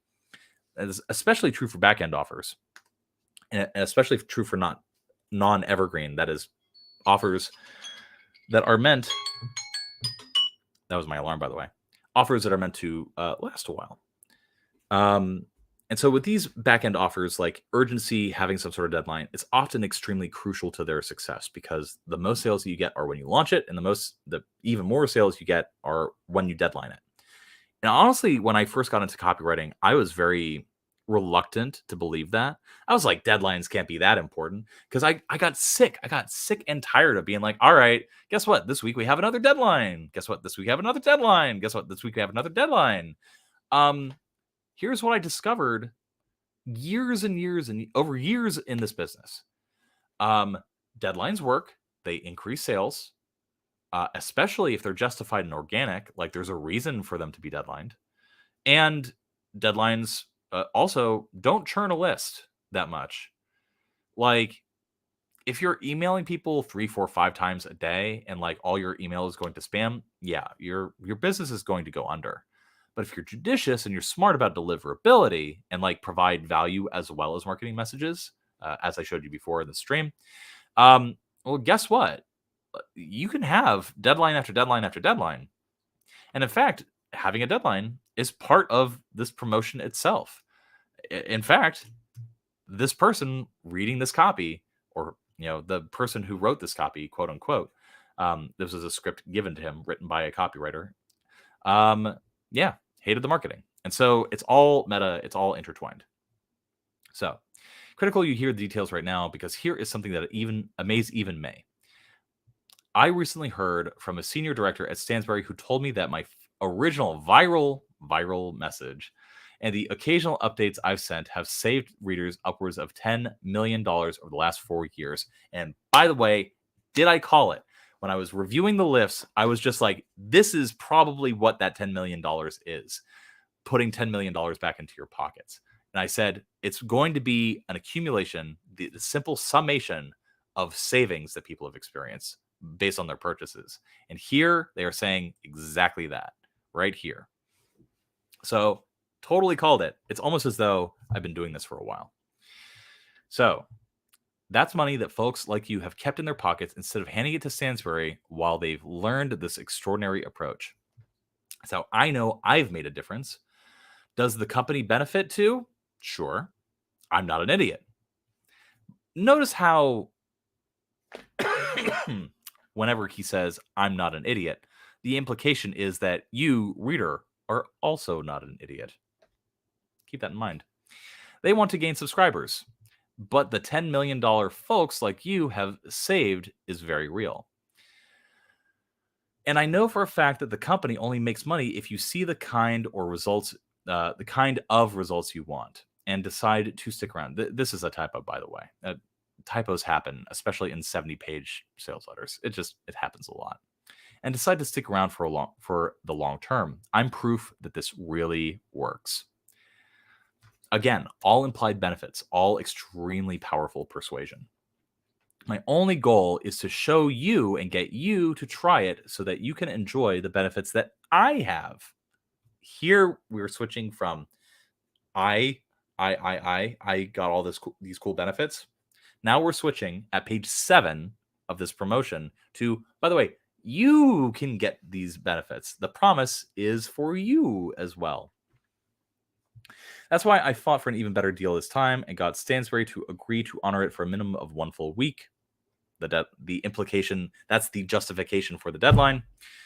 Please listen for just a few minutes and I'll tell you everything. Set aside your skepticism. Remember what I said before, 6 pages ago, about, believe me, I'm as surprised as you are. You have to acknowledge the skepticism of your reader. You have to acknowledge it. It's so crucial. Sharing this message has been one of the most meaningful things I've ever done. I know it's helping, and I consider it the least I can do to pay forward my own blessings and success. Reciprocity. There it is on the page. You see, I never worry about money anymore, ever. I've slept like a baby through all the economic turmoil of the last few years. Again, benefits, promises, the things that people want if they're an investor, if they are looking down like the barrel of a really risky retirement. That stuff just doesn't affect me, and it won't ever again. Here's why. And boom, look at that transition sentence. That is so good. That's the end of the lead. I don't need to read anymore to know that's the lead. Now, here we're going to switch to a discussion about the credibility, about the lifestyle, of the particular person. We're going to switch to this is why you're hearing from me. This is what my lifestyle is like. It is all a combination of credibility and proof of the kind of lifestyle and the aspirations you can have if you're an investor in this particular product. That is a different set of objections that is being answered by the copy than what has come before. The objections that a lead answers are the what's in it for me. So we got the promises, the why are you talking about this? Why should I stick around? All of those objections are handled by the lead. And once those objections are handled, we're not in the lead anymore. Now, here's why, ... is one of the better transitions out of a lead. Other good transitions are, give me a few moments of your time, and I promise I will reveal everything, ... Now, the cool thing about transitioning that way is that, well, the copy that follows could probably follow any lead whatsoever. I'm gonna cough. Hold on. And so if you want to experiment with different angles, you can. You can just chop off the first 7 pages of the copy, and bingo bango, you have a new sales letter. Pretty cool stuff. Now, my timer went off, and I want to show you guys the actual order form, the long order form, and a few other things. So I'm going to set another timer for 20 minutes. But we're going to blast through this particular sales letter. And now that we've got the lead, the most important part of a piece of copy, I'm just going to show you structurally what's going on. Here, we're getting cred. We're getting proof of this person's lifestyle. This is inviting the reader to imagine the lifestyle that they could have if just they purchased this product. This is all subtly credibility, all subtly proof. And notice structurally what's going on here. I take care of my garden. I play golf. I travel the world with my wonderful wife. My youngest son just graduated Cornell. He's headed off to Harvard Law School. I've sent my 4 kids through elite colleges debt-free, but I'm not here to brag. You gotta throw that in. Like, there's a different sort of guru story, where if you're having the sort of like the I'm better than you guru, the I'm better than you writer, you can certainly like, say, I am here to brag. Some people respond to that better than this. Yeah. Some people are turned off by braggarts and other people are not. Usually, if you are talking to younger people, they are more okay with people bragging. Funny how that works. I think I'm special or a particularly good investor. Like, look at this. This is all just painting him as an everyman. This is an everyman story. He's not wanting the Lambos. Like, this dude probably drives a Honda Odyssey 2019. Like, it's all stuff that is relatable to the audience. This is the kind of stuff that is really attractive to people that have been burned by a lot of financial products in the past. Your sort of crypto trading bros, your TikTok trading strategies, your, the Meet Kevins of the world. And once you sort of like, lose enough money with them, then you sort of like come to your senses around the age of 50, 40, hopefully. And you go, okay, like I need something a little bit better, a little bit more reasonable. And it's at that point where 15 to 20%, still very high percentage gains, looks substantially more attractive. And also, like, imagine if one of those TikTok bros were like, I'm not a very good investor. Buy my product. But it works here. It really works here. So, but I ultimately discovered one idea from Stansberry research to change everything. So again, more intrigue about the opportunity. I'm here for you. I'm going to speak freely again. This is all preface. Cutting through the BS. I hate marketing messages. Good to be skeptical. So I'm here right now. Skip through. This section, what is going on right here, is acknowledgement, again, leaning into people's experience, like talking about the marketing messages. And then pivoting from that is talking about like people's experience in the markets. And also like acknowledging the actual product lineup. You don't see this a whole lot in copy. This is very good. It's very tastefully done. And so there will be a link for Patreon subscribers to access this. If you are a member of our Discord, you can get access to it for free. I put it up there, but I'm going to include here very quick. I'll link to all this. This is all the copy that I swiped related to this campaign. Not only the actual funnel, the campaign itself, but all the lift copy, also the promo abandon sequence and the emails that were in that. If you've ever wanted to write an email sequence or like a cart abandon before, like some of this copy is really, really good. I also included the long order form, the original list, the sales letter itself. So if you want access to this copy, definitely join the Patreon. Oh God. Patreon.com/copy that show. And when we do more of these in the future, I will make sure to include access to the copy that I swipe that we talk about to patrons. Okay. But let's get back to this. I just kind of want to skim through a little bit and basically say like, okay, 321% on my first try. Okay. Now we're getting into the actual proof. This is what happened that led to these gains. That's why I call this strategy the answer. Here we have the naming of the mechanism. We don't know what the mechanism is yet. We haven't really revealed it. Let's see. Instead, I did it in a way where my returns were promised to me by law. Okay. This is a bond product. We're 15 pages in.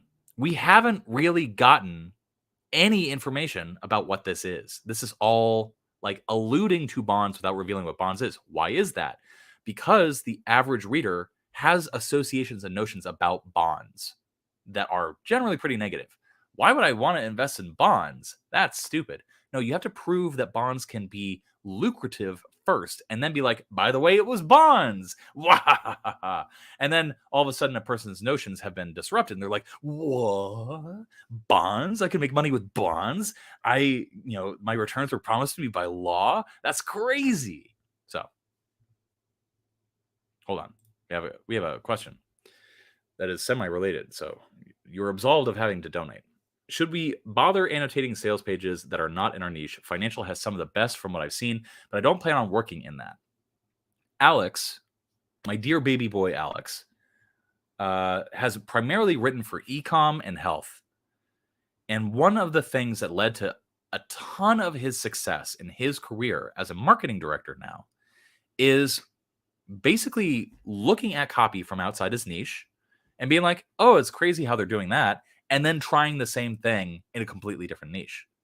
A good example is offer stacking in info publishing. And then be like, what if we do offer stacking, but for like dog treats? And guess what? It worked. It worked really, really well. And he's had a meteoric rise in his career because he read and annotated sales copy from outside of his niche and was like, what can I learn from this that I can apply to my own shit? Definitely do it.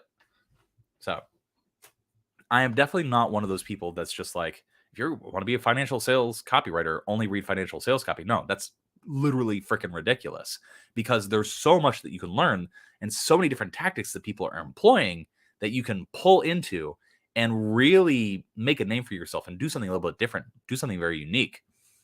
That's how you learn. And like I kind of mentioned before, like the headline of this, you can apply it to a candle shop. And you probably never would have seen a headline like that for an e-commerce product, but it would work. You try it, you test it. So these are things to keep in mind. So we got more proof.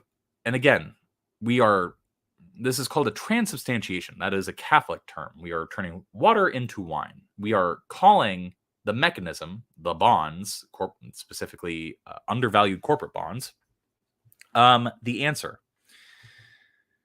Because for me, it was the answer to pretty much every big question about retirement. Like, how can I generate legally protected stream of income every year without ever having to work again? Again, all implied benefits. But notice how, because these are being framed as questions, it's still very enticing. And it makes people ask the question, which gives them a reason to keep reading because they want answers to the question. These implied benefits in these questions basically set the stage for further reading. And those are my question. Maybe they're yours too. Look at this copy right here. Look at that. That's beautiful. Basically taking the questions out of the reader's mind and basically being like, maybe you've been asking these kinds of questions. But once I found the answer, they all went away. Instead of worrying, I get this benefit and this benefit and this benefit. So I want to also talk about a common structure that you'll see in body copy. If my annotation tools worked, I would write O for objection. I would write C for claim. I would write proof for proof or P for proof. And I would write B for benefit. Maybe you're starting to see why I like it so much. The minute I tried it, I knew I'd never look back again. And so the objection, the implied objection that is being answered here is, well, how much money are we talking about? How big are these gains? And that objection is arisen because of this copy, because the gains from this approach are often far bigger than most stocks. Okay. So we have big gains. How big are the gains? The subhead answers the question. There, 321% on my first try. First trade I made resulted in a 321% gain in 3 years with an electronics company. Notice how we have the gain and we have the time frame that is required for any sort of money-making claim. And so that's the claim. I wasn't betting on whether this company would come up with the next big thing or spot some critical market trend. And no, I wasn't using options. Again, getting people's objections and people's assumptions out of the way. Instead, I did it in a way where my returns were promised to be by law in advance. Claim, proof. The first of those two handed me this profit. And the second one, I only made this. Proof. And then here, after this, we have benefits. I get to visit my children. I help my parents retire. That's the cool thing about this objection, claim, proof, benefit structure. And notice how we're not, somebody's car alarm is going off in the background. Welcome to Baltimore. So yeah, this is playing loosely with that structure. There's something to keep in mind that you don't need to have the copy only answers the objection. The copy only talks about the proof. There's much more wiggle room to do other things rhetorically. So they practically begged me to try this. I wish I'd learned sooner. And here, we have a different proof section. The proof section here is all about when they originally promoted this product, and literally we're talking about like buy bonds, buy, distressed debt, et cetera, et cetera. So here they're actually showing like proof, like, hey, if you've been a reader of ours for a long time, you've already been introduced to this idea. You just haven't taken action on it yet. So here's proof that they've actually been on top of this opportunity, this credit opportunity.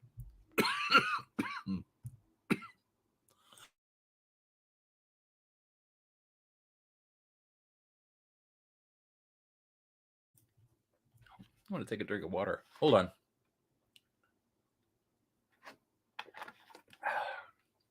I'm dying. Guys, I'm dying on stream. This is it. This is the end for me.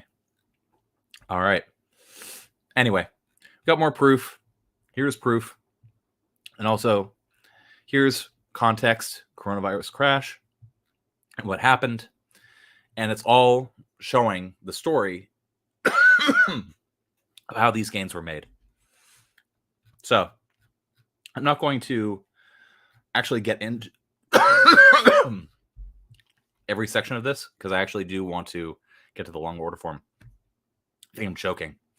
Anyway, here we're getting into the actual story of like how he contacted Stansberry Research and was contacted by them. This is an explanation for why these returns are legally invested, are legally protected. Notice how this language also uses gradualization and intensification. The answer involves an investment market you've probably never touched or realized was available to individuals, but it's not some fringe thing. It's actually far bigger than the stock market. Kyle would be like, big, B for big.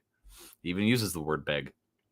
Vastly better for folks who are retired or hoping to retire sooner than they thought possible, and heck, who isn't? Better than stocks, better than government bonds, better even than real estate. By the way, we're 27 pages into this. We still don't know this is a bond product yet.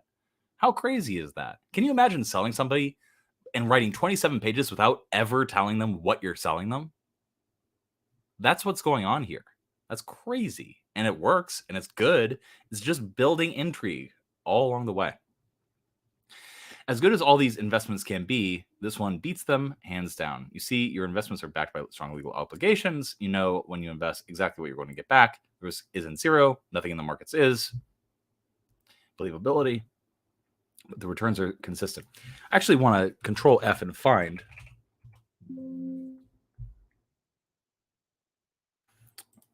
All right, that's not going to work. 10 times the yield. 15% annual return by itself, better than most people ever do in stocks, but that's just the beginning, collecting money along the way. And here, it's just more proof.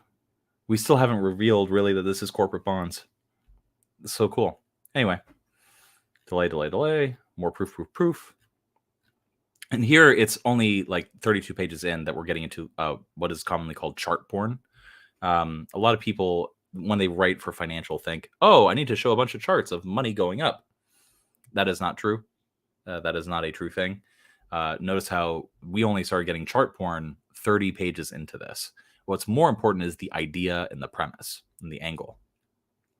And like the person who's like delivering the information and the lifestyle, the aspirations that they can have.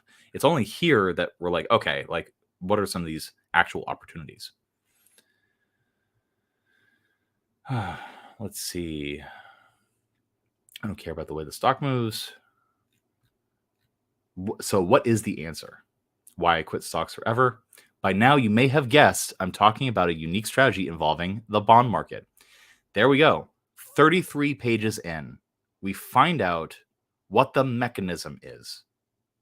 This is the actual opportunity that is being presented, bond market. If it had been presented any earlier, just like I said, people would have been able to easily dismiss it. But it's 33 pages in that we're like, okay, this is a bond opportunity. But not government or treasury bonds, and not those bond funds that are meant to be safe. Imagine something like that in person. People who do webinars and sell from the stage, that's what they do. You got to be able to do it. There you go. Something like that. Instead, the strategy involves individual bonds issued by some of the biggest companies in the world. So here is finally revealed that the mechanism is distressed corporate debt.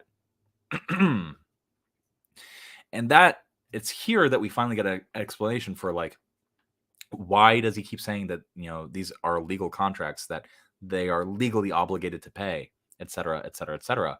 That's all explained by the fact that, like, well, we're talking about bonds. That's what a bond is. And so here we get an explanation.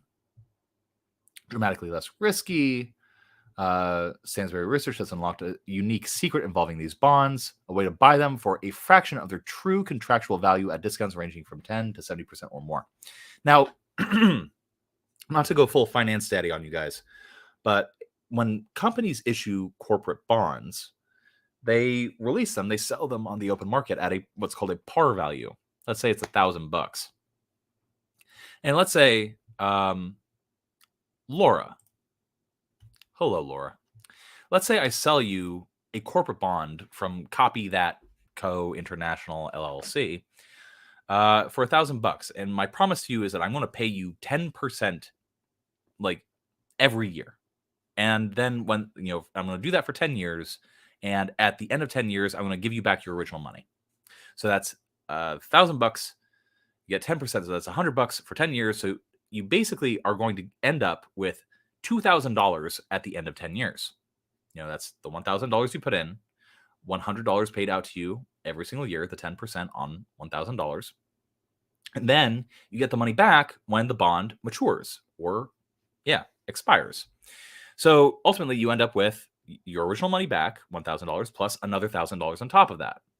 That's typically called a coupon, the money that you get along the way, and the rules for when they pay out.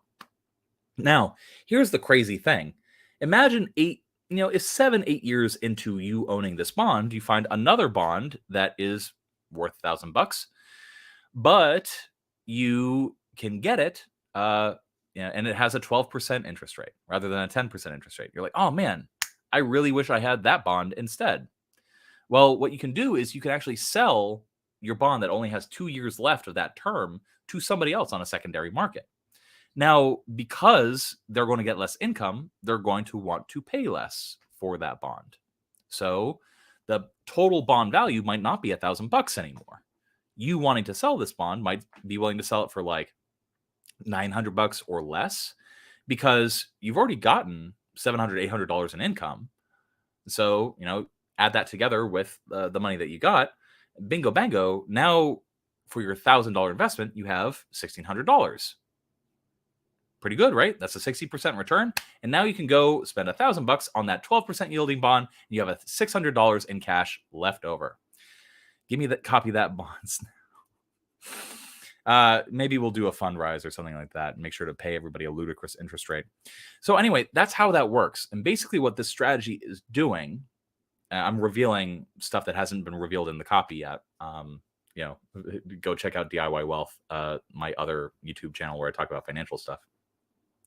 But basically, you can buy, in times of trouble, distressed corporate bonds that are do have these legal obligations and are paying like crazy interest rates.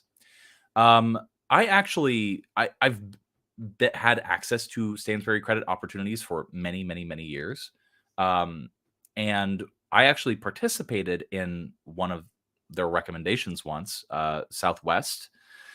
And you had to think, this was during a time when everybody was freaking out about a recession coming up. And so Southwest bonds were trading for extremely low. And so the interest rates on those bonds was extremely high. And I had to think is Southwest going to go bankrupt? The airline company? I mean, it's happened before, but it seems relatively unlikely. So I bought this bond and it paid off pretty well. So not only did I get the great interest rate, but I got the full premium back, even though I spent a fraction of the money on it. So that's how corporate bond investing works. It's a little bit harder than stock investing because you do need special permission inside your brokerage account. So, but that's what's actually going on here. That's the actual mechanism, and that's what is being teased here. And so you have to think if you are a copywriter and you don't understand anything that I just said, you have to go to the guru and be like, so how does this actually work?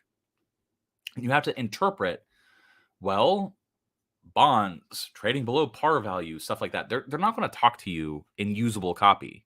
They're going to talk to you using financial jargon. And so how does the copywriter translate that? A way to buy them for a fraction of their true contractual value at discounts ranging from 10% to 70% or more. That is how you turn crazy financial concepts into good copy. You have to sort of do a little interpretive dance around what the actual thing is. So I'm going to sort of blow through this a little bit. It's here, ultra low risk, that we finally get introduced to the guru, the actual person recommending these bonds. Yada, yada, yada, yada, yada, yada. Gives you more information about this. Tells more story. If you don't think I'm a straight shooter, I understand this won't be for you. I thank you for listening anywhere. But as a subscriber since 2008, I feel a kinship with Stansberry readers. All likability, all unity, all reciprocity. Again, this really works, etc. My agreement, more information about that. And notice how here the CTA is not buy this product. It's listen to this dude who helped me get rich and click here to learn more about it. Everything at this point, from I would say this point on, now that people have been enticed and excited by the idea, they're sold on the notion that they can make money from this. Well, now the point of the copy has transitioned into what you want people to actually do. And here, because we're not this dude is not going to be selling, it's not his product, obviously. It's to click through to the long order form. And that's this. Now, unlike what I said at the beginning of the stream, I did not set another timer again. And so we're not going to have time to go through this long order form. So here's what I'm going to do. This stream is going to be available for replay. You will have access to that particular thing. And then at some point in the near-ish future, I will do a stream. I will stream it live. It will be public and available for free. But after the live, that is going to go down, and that will be made available to Patreon supporters at patreon.com/thecopythatshow. Oh, there's the CTA. There it is. So if you want basically what has just happened over the last 2 hours of me going through a sales letter, and instead me going through a long order form and explaining what's going on at every particular point, drawing your attention to very specific things. And I will also go through the promo abandoned sequences. And of course, if you want access to these swipes and the actual funnel map, that will be available on Patreon as well after I do the second live stream. But yeah, that was it. That was the stream. That was a cursory analysis of this particular sales letter that has worked well for several years on the back end, which is extremely rare for a back end promotion. Now, before I guess sign off and figure out when I'm going to stream and how I can get my freaking Wacom tablet to work without crashing my computer, do you all have any questions related to what we went over? Anything that you want to see or have me focus on in particular? Anything that I can do to help you make money as a copywriter?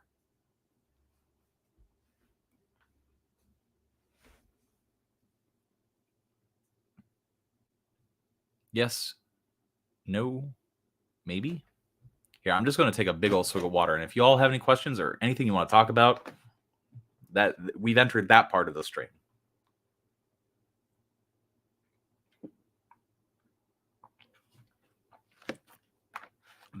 Hey, we're all just cool guys just hanging out. Did I start my career writing these long sales pages? No, I started my career in editorial, doing long form special reports.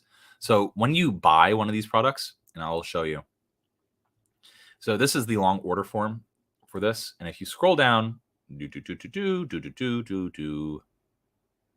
here. That's why I credit Opportunities team published 2 critical new reports. I'm the guy who used to put together reports, newsletters and reports and things like that. That's actually my main gig right now too. I'm doing it for a company that I have an affiliate partnership with. And I write content reports that are licensed internationally. And I sell that content here in the US as well. So I write copy for that. But yeah, so I started out writing reports, looking up opportunities, creating the fulfillment. This is a fulfillment item. When you buy a thing and you get the thing, it has been fulfilled to you. Funny how that works. That's how you know something is not a scam, when you buy something and you actually get the thing that you paid for. Funny. So I did this until 2017. When life and happenstance sort of led me to having to learn how to write sales copy. And so I did. And so the first piece of sales copy that that's not true. I wrote a long order form, like 2 of them, when I was doing editorial as well. And I was also rehashing retail order forms, which were just long order forms. And then in 2017, I wrote my first long form promotion. The first real serious project that I did was one of these kinds of sales letters. So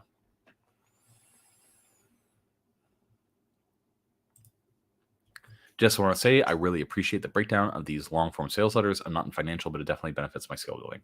I'm glad. Listen, a lot of this stuff is transferable. Like the way that they structure proof sections, the way that they this whole sales letter is basically one long case study. Like there's so much you can pull from this and use for any type of service or product. It's so good. So I haven't read this particular version in detail. I want to actually do a full sort of breakdown. But yeah. Is there any masterclass more focused on Facebook ads inside Patreon? No. That actually, I just went through a full list of the masterclasses that we need to film still, and the videos that we need to film, in terms of basically what I did was I organized all our content. I looked at it and I was like, what are we missing? What are the things that people need to learn or should learn and so they can get paid? And how do they actually learn that? And so Facebook ads was one of them. Now, what I will tell you is this: Facebook ads are not much different from lifts. If you know how to write a good email lift, you can write a good Facebook ad. They are almost identical in terms of structure, in terms of rhetoric, in terms of the kind of copy that you need to have in there. And in fact, there is I forget the guy who does this, but what he does is he will email out to his list different emails. It's sort of like what we reviewed earlier. And the one that sells the best is the one that he will just copy paste the text and put it into a Facebook ad. Word for word. Maybe they'll change something, but word for word, the best selling email becomes a Facebook ad. They don't change shit. So getting paid is absolutely important. Yeah, that's honestly why, in general, the people watching, I don't want people to join the Patreon until they're actively making money. Hopefully we can do stuff that helps people do that on the free side.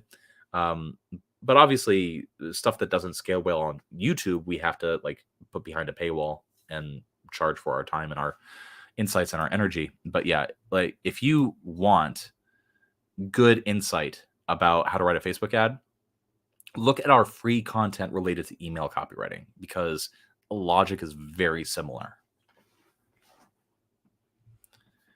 Any other questions, all y'all? Hope you're all having a lovely Wednesday. Anything else? You got me. This is free time. This is free time with Sean. And so if you have any questions about copywriting, life, the universe, and everything, this is what you get.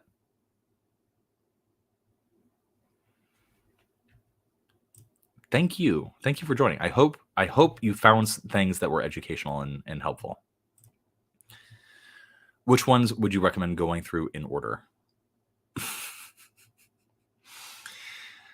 I would recommend first watching the free video, Email Copywriting in 90 Seconds. And then I would recommend watching the video about the DIC formula, which I alluded to early on in the stream. And then I would recommend actually going into a video that hasn't really been watched that much. Here, let me see if I can find it. One thing I'm thinking about doing is actually going through all of our old videos and putting like the really old ones that are not super popular behind a paywall, just to help people like navigate better, and then recording better versions of those old videos. So let's do oldest. These are the first videos that we ever published. All these came out before copy that was, even a thing. Hold on. God, it was so fun starting this business and like doing this as a hobby for so many years. This one right here. Can you tell which email? Pardon me. I got a cold from my kid, and so like I'm just like struggling. I'm very froggy right now. But yeah, this one. Can you tell which email bombed? This one, nobody watched this. As you can see, like compared to our other older videos, this one has fewer than 1,000 views.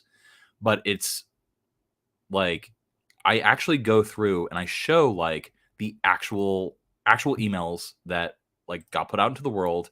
And I challenge everybody to see like which ones sold and which ones didn't, and like how it worked. And I revealed the stats, like the stuff that you didn't expect to sell sold. And so if you want to have your assumptions about email copy challenged, this is the third one that I would recommend you watch. The first one, obviously, of course, being not the oldest, but let's go to popular email copywriting in 90 seconds. This one right here. So hopefully that was helpful. But yeah. Actually, just wanted to throw out that I like the way you break things down. Thank you. I really appreciate that. I often feel that I'm a little too scatterbrained to do sales letter analyses. Like when I'm alone with my own thoughts and I can write. Let me like give you an example of what I'm talking about.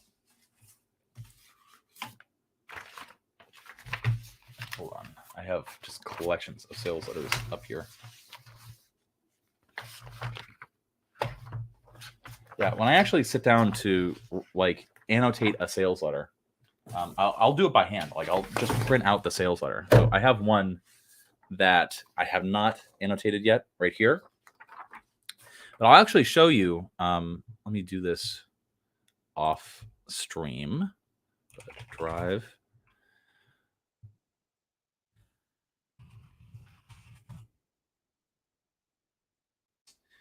So when I'm doing this alone, I follow the method that I actually advise in my video. And this is what my copy typically looks like after I've annotated it. Like I just go through, if there are golden threads, like different multiple themes, like I'll note them and I'll like code them, like, question 1, question 2, question 3, like what is the catalyst? What is this? What is this? What is this? And I'll point to like every point in the copy, like where that is being addressed again, and like what each section of the copy is doing, like subtextually. And yeah, so this is what my copy actually looks like, or the copy that I'm annotating actually looks like when I do it. I can't really do that on stream. One, because I'm not used to it, but also because like, I have fucking ADHD, man. Like shit. Like I'm so easily distracted by stuff. And so I'm just like, it's much easier for me to just talk out my ideas as I'm going through stuff. So what I'm saying is thank you. Because I was really worried about that. I get very self-conscious on these streams. I know it probably doesn't seem it, but yeah. How can I make free value that a prospect would feel impossible to say no to? Similar to the one idea that you had about moving traffic to someone's website without them knowing. What do you mean moving traffic to someone's website without them knowing? Free value that a prospect would feel impossible to say no to. I don't really know how to answer that question, dude. Here, let's actually look at this lift. Here. Now, this email, this is the lift. We got leaning into stuff. Now, I hardly have to explain how different things are. That's why this big reunion is so different. I pretty much dropped everything to make it happen. This is all making it feel very, very big. So please take a look at this updated message. I believe it is the key to your financial security over the next 3 years. The implication of that line is that this plus these gains are going to be the value, the thing that you will get if you just click and go and see the actual page from your email inbox. So the free value is what is being implied here. So the actual recommendations you got to pay for. But learning about the strategy, learning about distressed corporate debt, well, every single one of you just learned a strategy that could make you this money. I just literally on this stream, I taught you a financial strategy that can make you better risk-adjusted returns than stocks. You're welcome. Are you going to be able to go out and do it right now? Probably not, because there's a lot of other things to learn. And that's why we sell these products, and that's why these people buy these products. So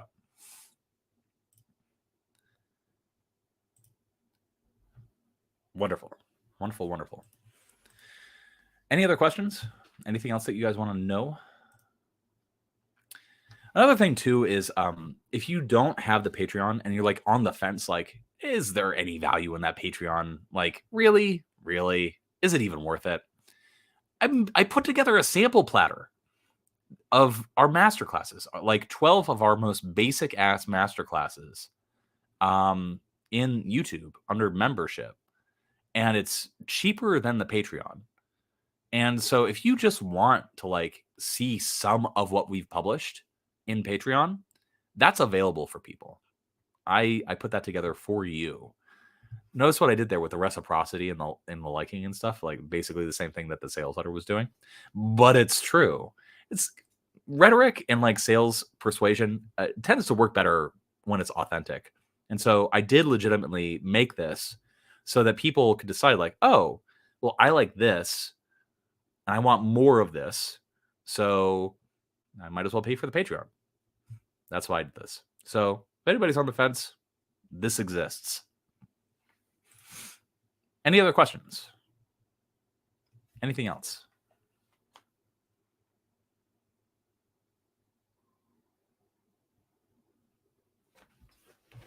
I love how 23 people are just watching me drink water and ask if you have any questions.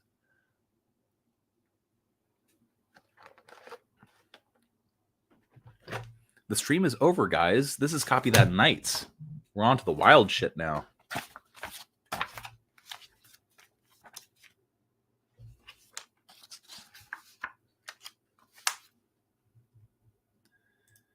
Yes, if you are a member of the Patreon, you can submit copy for critique. We do copy critiques whenever we feel like them, typically 1 or 2 Wednesdays per month. We don't do a set schedule because we're all very busy and we don't want to promise something and then have to renege on it later.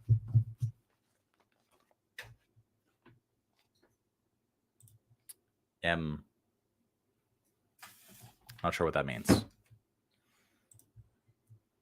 If you came to the stream for like hot copywriting tips, you gotta rewind, guys. You gotta rewind because the value dumping is now officially over, and so unless you have a question, I'm just gonna sit here and chill.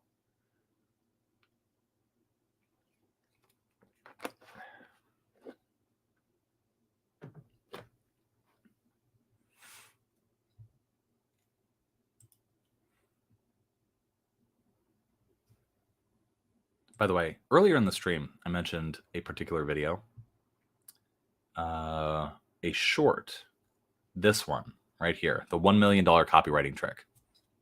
And that's the short where I sort of like imply and use a number of different tactics to keep people watching to the end, and then the video just loops on itself. My day was exceptionally good, very busy.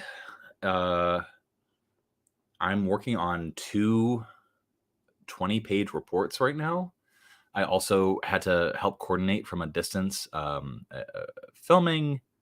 Yeah, just a lot of administrative stuff. I worked out. That was nice.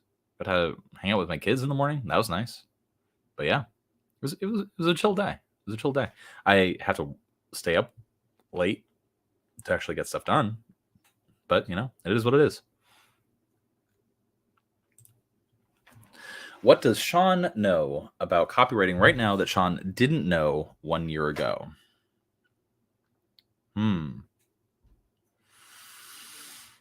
That's a good question.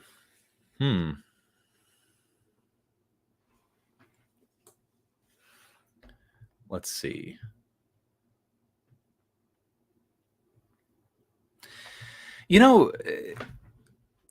More of a suspicion. One of the things that I wanted to do with Copy That is a little different from most other copywriting businesses was that I wanted to sell people, sell products through Copy That by being very honest and transparent about like, hey, we're selling a thing. And also these are the tactics that we're using to sell the thing. Almost everybody that I talk about with that says like, you can't reveal the magic show. The magic show, like once you tell people that you're selling them and tell people how you're selling them, they won't buy. But Copy That has sort of proven that like it does work. It's like Penn and Teller doing the cup and ball tricks, or the cups and ball trick with transparent cups, and basically saying like, this is how we're doing it, revealing the whole thing. I always suspected that would work for the right audience, and the patrons and the people with Copy That have really sort of stepped up and like proven that I was right. And it's been really cool to see that. It's been really cool to be like, listen, if you want to be a good copywriter, like we're gonna use copywriting tactics, but we're also going to like be bad copywriters and sort of like reveal what we're doing and be very honest about it. And that's been really cool. That's something that I've learned more and more over the time that we've been doing this. So happy about that. So we had a connection with Patreon that was just a nightmare, a logistics nightmare. We do still have mugs. So like, for example, if you go to any of our videos, like this one, you can see right here, Copy That mug. That's it. We're selling mugs. Like we're definitely selling them, but our ability to automatically fulfill them through Patreon, for whatever reason, it just never worked. It never worked. That connection never worked. And so I'm really bummed about that because I wanted to send people mugs and not just charge them for it. But now I have a mug, but I pay for it. So what kind of workouts do you do? Right now, I'm on the 5-3-1 program. I'm specifically trying to get my deadlift, bench, and squat up to a certain point. And once I'm done with that, I'm probably going to switch more to like more hypertrophy, lower weight, higher rep ranges to basically put on some mass. But right now it's purely strength based. I'm not doing a whole lot of cardio, even though I do have cardio machines and stuff like that. I'm not doing a whole lot of anything because like real strength training is like exhausting. It's hard to recover from. So that is what I'm doing right now. Oh, that's awesome. I'm very glad. I'm actually thinking of rejiggering that whole sequence. Rod, my business partner and fellow Copy That crewman, feels weird to call him that. He was just here, and we actually mapped out a full like 30-day like paid like combination free and paid material like sequence of things. If we want to like get people from like start to end, like this is what you need. What we realized was that in addition to more videos, that's why I noted the Facebook masterclass that we would need to do before. I noticed that we would need to do like templates, worksheets, handouts. Lindsey just finished putting together a multi-page report of like copywriting prompts that is just fucking awesome. Like she really championed that. And it's like really fun because one of the questions we always get is like, what do I write about? So she just put that together. We might release that on Patreon first before we put it into this product. But my wife is going to design it. And yeah, I'm excited about that. But I'm still like on the fence about what to do about the 21-day sequence. Like, is there a way to optimize it? Is there a way to improve it? And I think I really need to sit down with the material and like we have so many emails that have come in from so many cool people that have been like, this is what I'm struggling with. This is what I want to do. And what I want to do is I want to rejigger stuff around based on like the questions we most commonly get. But I don't want it to be like this 21-day sequence is just obviously a push for the 30-day sequence. So I'm wrestling with that. Like, what should we do? Like optimally, like not only as a business, but to help the most amount of people. So John's Sales Pitch Challenge. What are some common justifications for why you're offering a big discount on an ebook? I mean, what I said before about because clauses applies here too. You don't really need a big reason. You just need a reason. Like, hey, we just had Canadian Independence Day. That's why I'm offering you a discount. Hey, like in honor of the armistice, you get a big discount. There you go. That's a because clause. Now, if you want some better ones,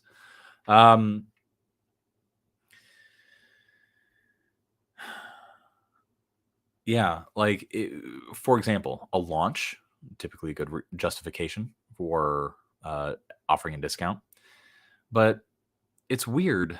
It's weird. Like you don't really need a whole lot of discount. Like, is that your primary like angle? Like, hey, buy this book. It's super discounted. Because I would say that that's not the best hook for that product.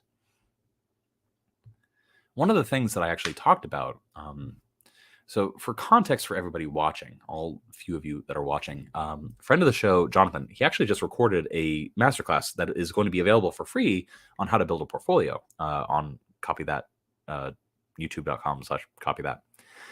But he just wrote a book called The Copywriting Cheat Code. And he noticed a problem, which is that, like, very simply, copywriters take a long time. They take a long fucking time to write copy. And people are losing out on jobs because of that. So he basically systematized his process for generating copy quickly and at high quality. And he put it into a book. So he's writing a book. And so I was reading it and I was thinking, like, how would I sell this? And the way that I would sell John's book would not be, hey, buy now, get a discount. It would be, this is the death of copywriting unless you do this thing to protect yourself. And notice how like that relates to the copy that we've been reviewing, that you want to build intrigue. There's one way that copywriters can protect themselves if they want to still make money as a copywriter. There you go. And what I would talk about is very simply something that I noticed, which is that, if you're a copywriter, you can be good, you can be cheap, or you can be fast. And you can only pick two of them. AI has all the fast and cheap jobs. Nobody's going to be able to beat that. So there's no opportunity there for you anymore. Sorry. Good and cheap, nobody wants to be that person. Like, why would you want to do a good job and not get paid a good amount of money for it? That sucks. It sucks. So don't do that. So the only way that copywriters can really stand out, is to be good and fast. And that sort of implies like the need for the book. And so if you are offering a discount on it, you don't really need a huge justification. You just need any one whatsoever. One justification that I've commonly used in financial copy is like, I see what's going on in the world and I don't like it.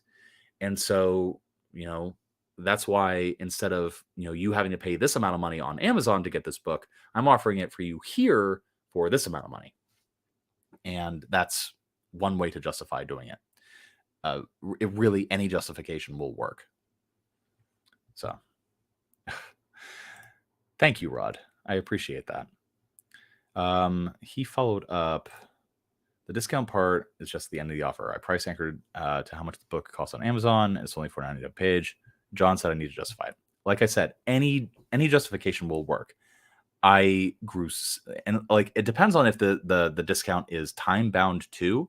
Find some sort of time bound reason to justify it. It could be an upcoming holiday. Like I said, it could be the armistice. It could be Canadian Independence Day. It could be whatever. That's one reason to discount it. Another reason is just like, if there's no deadline, then you can give any reason. Like, I was sick and tired of people overcharging for stuff, and so I decided to sell this like at a discount. Amazon like keeps most of the money when they buy it, so I'm offering it for you at a discount because I get to keep all of the money. But I don't have to charge you very much to make even more profit than I would on Amazon. There you go. That's your reason for a discount. Easy peasy. So hopefully that helps. Is my research process the same as Alex's? No, his is much more organized than mine. I have a very haptic and exploratory research process, but my research process for most things really starts with reading a book, 1 or 2 books on a topic that I'm writing about. I'll give you an example. In the Patreon, you can actually go, and there's a video where I walk through one of the sales letters, one of the last back-end sales letters that I wrote, some years ago, about a particular idea that was related to cellular therapies. And I, walk through this in the book, this is where I got this idea. And so, I just literally I showed where I got the ideas from the book, but really the book inspired me. And the cool thing about books is that person has done more research than you ever would. So you're going to get better information from a book than you would just a random article on the internet. So my research process typically starts with read 1 or 2 books. I don't do a whole lot of customer research anymore for 2 reasons. One, I know who buys financial products. I know them pretty well. And I keep up with financial media. So I know what their pain points are going to be because the market is cyclical and people have the same problems at different times for the same reasons. And so if I were to sell a different kind of product, I would need to actually do the R in RIOA research. So yeah, no, it is not. That's the answer. Hold on, I'm going to cough. There's a classic, write a piece of copy a day, read and break down copy a day. How to amp it up. A lot of free time right now. So the actual instruction there, if you want to get good at copywriting, is read 1 piece of copy a day related to whatever thing that you're doing. It doesn't have to be in your niche, but it has to be somehow related to what you want to do. Read an annotated piece of copy a day, write a page of copy a day, and write down 1 idea per day. That's the prescription that I would give to every single new copywriter if they want to get good and fast. If you want to amp it up, add 75 hard to that. So what is 75 hard? You can basically create your own little 75 hard copy challenge.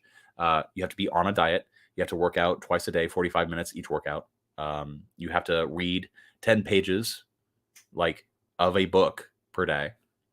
You have to take progress pictures and need to drink a gallon of water per day. There you go. That's what you want to add to your copywriting practice. And that will change you as a person and it will certainly take up your time. 75 hard. There you go. Have you guys considered a copy that incubator of sorts? That kind of seems like a logical step. Yes. Here's the thing with an incubator, though. It takes time for us to manage it. We have to stop doing everything to manage the incubator. And we had a mentorship program before too. It was just super time consuming.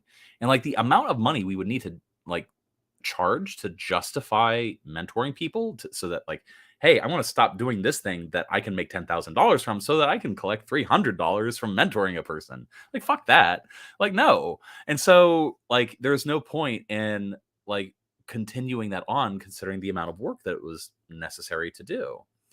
And so I think that if we got a big enough audience and there was demand for some sort of product along those lines, and we knew that we were not exploiting newbies, that's a big thing for me. As long as we knew we were not exploiting true newbies, then I would be interested in doing that. Because it's, for me, there's no point in a newbie paying for mentorship or paying for an incubator because there's so much available for free that they can learn on their own. And so why would you pay me to tell you a thing that you figured out on your own? No, that's stupid. So go do that on your own.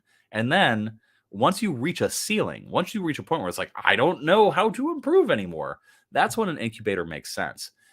And so the people typically, once they reach that point, they typically have made more money, and like they are making money. And so those are the people that I would want to market that to. But again, that's a long time down the line thing. How do you manage having different hosts and splitting responsibilities and profit? Well, the profit is split evenly. We only listen. I paid for copy that out of my own pocket for the first like year and a half, like tens of thousands of dollars, editing, the hosting, the every piece of software that we use. I was paying for it. And then like I had to sort of come to Jesus, like, what are we doing here? Is this going to be a real business, or is this just like a fun hobby? We decided on it being a real business. We brought Alex on board. Lindsey was a hidden partner ever since the beginning. And basically, what happened is, like we grew and grew and grew. And we just like kept at it. It started off very small at first. We were not profitable until like there were 2 months in 2023 where we've actually been profitable, as in the amount of money we've made is more than the amount of money that we put in on paper. And so we decided to distribute some of that profit to the partners. And so this past month saw the first time that any profits were ever distributed. So everybody got $1,000 check after 3 years of doing this. So splitting responsibilities, that's easy. I don't know. Everybody sort of like does their own thing. Like Alex, he's really good about, I have a passion project that I want to do, and so I'm just going to do it. And so he just does it. And then everybody like Rod, Lindsey, and I are just like, okay, how can we support like this dude fucking just being a maniac and making shit? I handled most of the back end, the technical stuff, because it's just super easy for me. I just have a brain for it. Rod handles all of our email copy and like most of our like customer service, and all of us sort of divide up the masterclass stuff. Lindsey and I, for example, right now, like we have like 5 hours recorded of a like editing masterclass, like how to edit and improve your copy kind of masterclass. So yeah, that's all stuff that we're working on. Yeah, it's actually, I will say this, the four of us, it's really easy. Like I've worked with other businesses and other people where like it's like pulling teeth to get them to do shit. And with Rod, Lindsey, and Alex, it's like it's not like that. It's like we're all go-getters. We're all very ambitious. Like none of us are the sort of like manage from like the back kind of people. We're all just like, I want to do a thing, so I'm going to do a thing. Hey, do you guys want to get on board with it? And we're all like, yeah, sure. It's really nice, and like to like not only work with friends, but also work with friends that you work well with. Very rare and very cool. So, any advice for outreach? I'm a beginning copywriter and already want to lie on the floor and cry. All good though. Life's great. Outreach is hard. I would recommend definitely watching. There's a YouTube video that I want you to watch if you're having trouble with it. Go to the live tab and go down to this particular video, how to succeed as a copywriter in 2023. Because we actually go through and give advice for like outreach, what you need to do, how do you need to do that. We have in Patreon and then also in the Copy Career Accelerator, like specific masterclasses and tools that you can use for outreach. But the best advice that I have for outreach is actually advice that Alex gives for outreach, which is you need to find a way to be different from what other people are seeing and relevant to what they're interested in. If you go into the Copy That Discord in the general channel, I have been sharing, once a month or so, a bad cold email pitch that we've been getting. And we get cold email pitched a lot. And I've been sharing them and like being like, what's wrong with this? I'm trying to do that because I think that people who attempt cold pitch outreach, like they don't review their shit. They don't ask themselves a question about their email and go like, what am I doing wrong? They go, okay, well, I hit every part of the template that I was taught. Why isn't anybody responding to me? And so, that's a whole thing. And so I'm trying to encourage like critical thought. Like when you read your own writing, like what do you notice? What's missing? What's wrong with it, etc. All right. Let's see. How to really get into your prospect's head. I feel when I'm writing, I'm only addressing the surface problems and not underlying issues. I've seen David Deutsch talk about method acting for it. Any tips? Yeah. Interview people in your desired audience. Absolutely interview them. When Agora Financial was doing copy camps, I was sort of on the exterior orbit of all the copy camps that they ran. Hold on. One of the assignments was go to a casino and talk to an elderly gambler there. Seriously, that was one of the assignments, to go chat up an elderly gambler, because that was one of the demographics that responds to financial promos. So one of the things, and this also relates to research, like to get into your prospect's head, you gotta, make friends with them. Like you have to be friendly with them. You have to understand where they're coming from, what their pain points are, and stuff like that. And oftentimes, like you can get indirect, like information about them by simply like reading their comments, going to forums, going to threads, things like that. And one of the things that you want to do is like have a conversation, because that gives you the opportunity to like drill a little deeper. So hopefully that answered your question. What is a great way to find pain points information on SaaS or a product that doesn't have reviews or much information? Interviewing testimonials is great. Talking to people is great. If you have access to the company, like if you're already working for a company, definitely send surveys. And like, Ryan Levesque wrote a great book called Ask, and it's all about surveying customers and finding the stuff via, surveys and just asking people stuff. And in your surveys, resist the temptation to ask a lot of like stupid, superfluous like stuff. Yes, no questions. Don't ask yes, no questions. Ask things like that are open-ended and leading questions. Two great leading questions that you can ask in a survey are, if you were to recommend this product or this service to a friend, what would you say to make them take action? And then you could have the parallel question, which is, now, if you were to warn a friend about a particular product or service, what would you say to them? Those open-ended questions often lead to very, very, very good responses. So, do you have any tips for finding specific VOC data? I've just been giving a ton of tips. And IVOC data, I just gave a ton of tips. What does it mean to write an idea a day?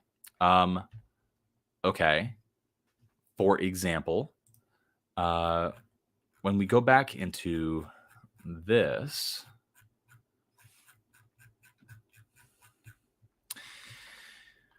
some copywriter at some point came up with the idea, what if we brought on this customer who's been writing to us, and we had a promotion that emphasized how much they hate their marketing, but also benefited from the research, period.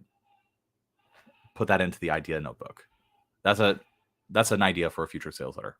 What if we have a promo abandon campaign that lasts for 4 days and actually has an FAQ in them to address potential objections and directs people directly to the long order form?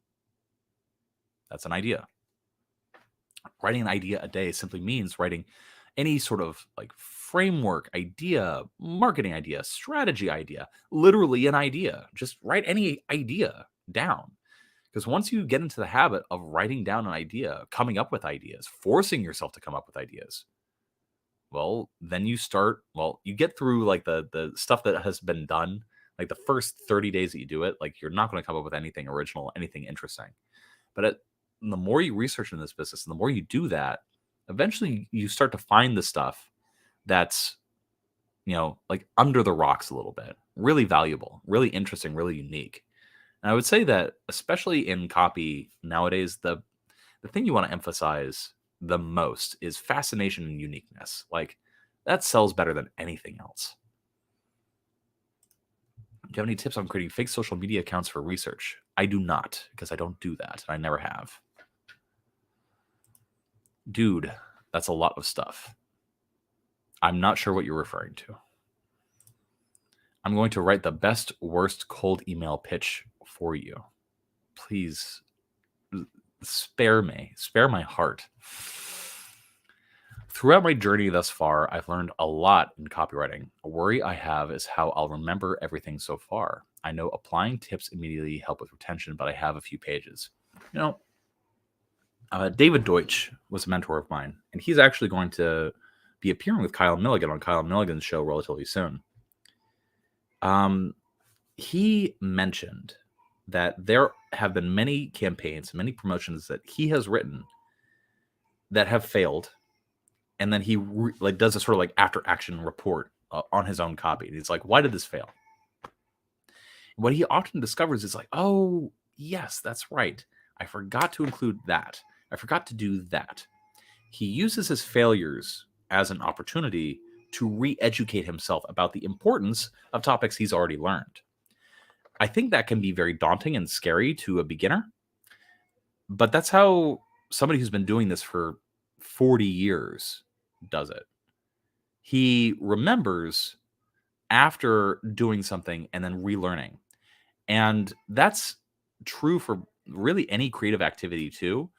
It's always an act of relearning what you have learned. So a lot of stuff inside copy that to manage, to create, etc. Yeah, it's a business. Businesses involve a non-trivial amount of work. Saoirse, hey, come over here. Hey. Oh, How are you? I'm good. How are you? Say hi to everybody. Hi, Dad. Again. Yeah, absolutely. This is my daughter. Dad. Yeah. Dad. I can imagine the only reason why you're in here right now is because you came up to ask me something. No, she came running back. Ah. I forgot you were streaming, and I was going to come say hi, and then I was like, oh, shit, he's streaming. And then I was like, okay, let's go back downstairs. And then she went bolting, and I had to put pants back on. I totally understand. So I couldn't stop her. Fair. Anyways, come here, Saoirse. Saoirse, do you want to say bye to everybody? Bye,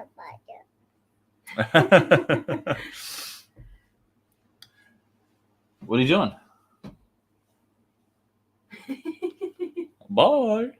Come on, Saoirse. Let's go downstairs.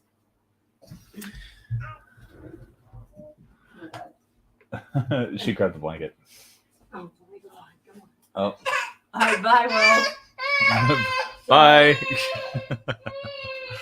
would hit the door, but I can't. I'm sorry. All good. All good. I will wrap up soon and help out. All right. What is the hardest thing I've had to face in copywriting? Burnout. There's so in copywriting, and I believe it was the marketer Seth Godin who came up with this, which is the concept called the dip. The dip is a sort of inevitable period of dismay, disdain, failure, imposter syndrome, depression, whatever you want to call it. And everybody faces it at some point in their marketing career, unless they are a sociopath. I hear my daughter in the background. And I have had to deal with the dip a few times because I've had many ebbs and flows over the course of my career. And so dealing with the dip and dealing with the sort of like cyclical nature of emotions in this business has like copywriting and marketing has very high highs and very low lows. It's very attractive to a certain type of person for that reason. People with ADHD, people with any sort of like like bipolar disorder. There are a lot of people with bipolar disorder. People with addiction issues are very attracted to this business. People with sort of like small crux of mental health issues are really drawn to copywriting and marketing for that very reason. Depression is very common among copywriters. And a lot of that is because they sort of like invest their self-worth in the performance of their copy. It's just something that happens. And so dealing with my own, because I have ADHD, like one of the symptoms of ADHD is poor emotional regulation. You know, shit makes me sad sometimes. And it's always situational. And so dealing with and like divorcing my identity from my copy, that was one thing. That was a big thing that I had to do over the course of years. And like, you know, find self-worth not in what I was doing work-wise. That was big. Another thing too was like being emotionally okay with like regardless of the performance of what I was doing and what I was doing for other people. You know, it took a lot of years and a non-trivial amount of therapy to get there. And so that was difficult. So, yeah, that was my answer to the hardest thing I've had to face in copywriting. Just basically contending with like the emotional roller coaster that is involved in copy. Because especially if you're doing long form, like you'll be writing. Like, oh my God, this is the best idea that anybody has ever had in the history of copywriting. I am a fucking genius. Yada, da, da, da, da, da, da. And you're just typing and everything's going great. And then the next day you come back and you read what you wrote and you're like, oh my God, I'm terrible at this. And it's like that. It's a roller coaster of emotions. It's less so if you're writing shorter form. There, the roller coaster of emotions is like, yay, I have clients. Oh, where are the clients going to come from? Yay, I have clients. Oh, where are the clients going to come from? So that's the emotional roller coaster that like shorter form copywriters have to be on.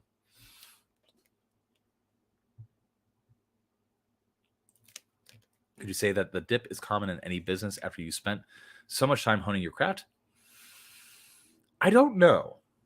Like, for example, I once worked at Amgen, the pharmaceutical biotech company. Didn't encounter very many people who experienced the dip at Amgen, you know? I also was a college professor for 7 years. Didn't experience a whole lot of college professors or teachers that experienced the dip.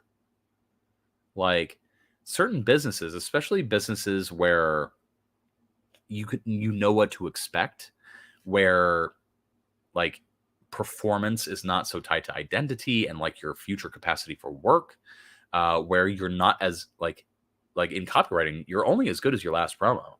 And so that's a hard pill for a lot of people to swallow. And so you don't encounter that if you're fucking like serving tables at a cafe. You know, they have their own problems to contend with, certainly, but the high highs and low lows of copywriting and marketing, yeah, it's pretty unique to this business, in my opinion, which could be wrong. Actually, didn't know about the correlation between mental health and copywriting marketing. My life makes so much sense now. Yeah, no, it's super. Listen, you got to be a weird motherfucker to be attracted to.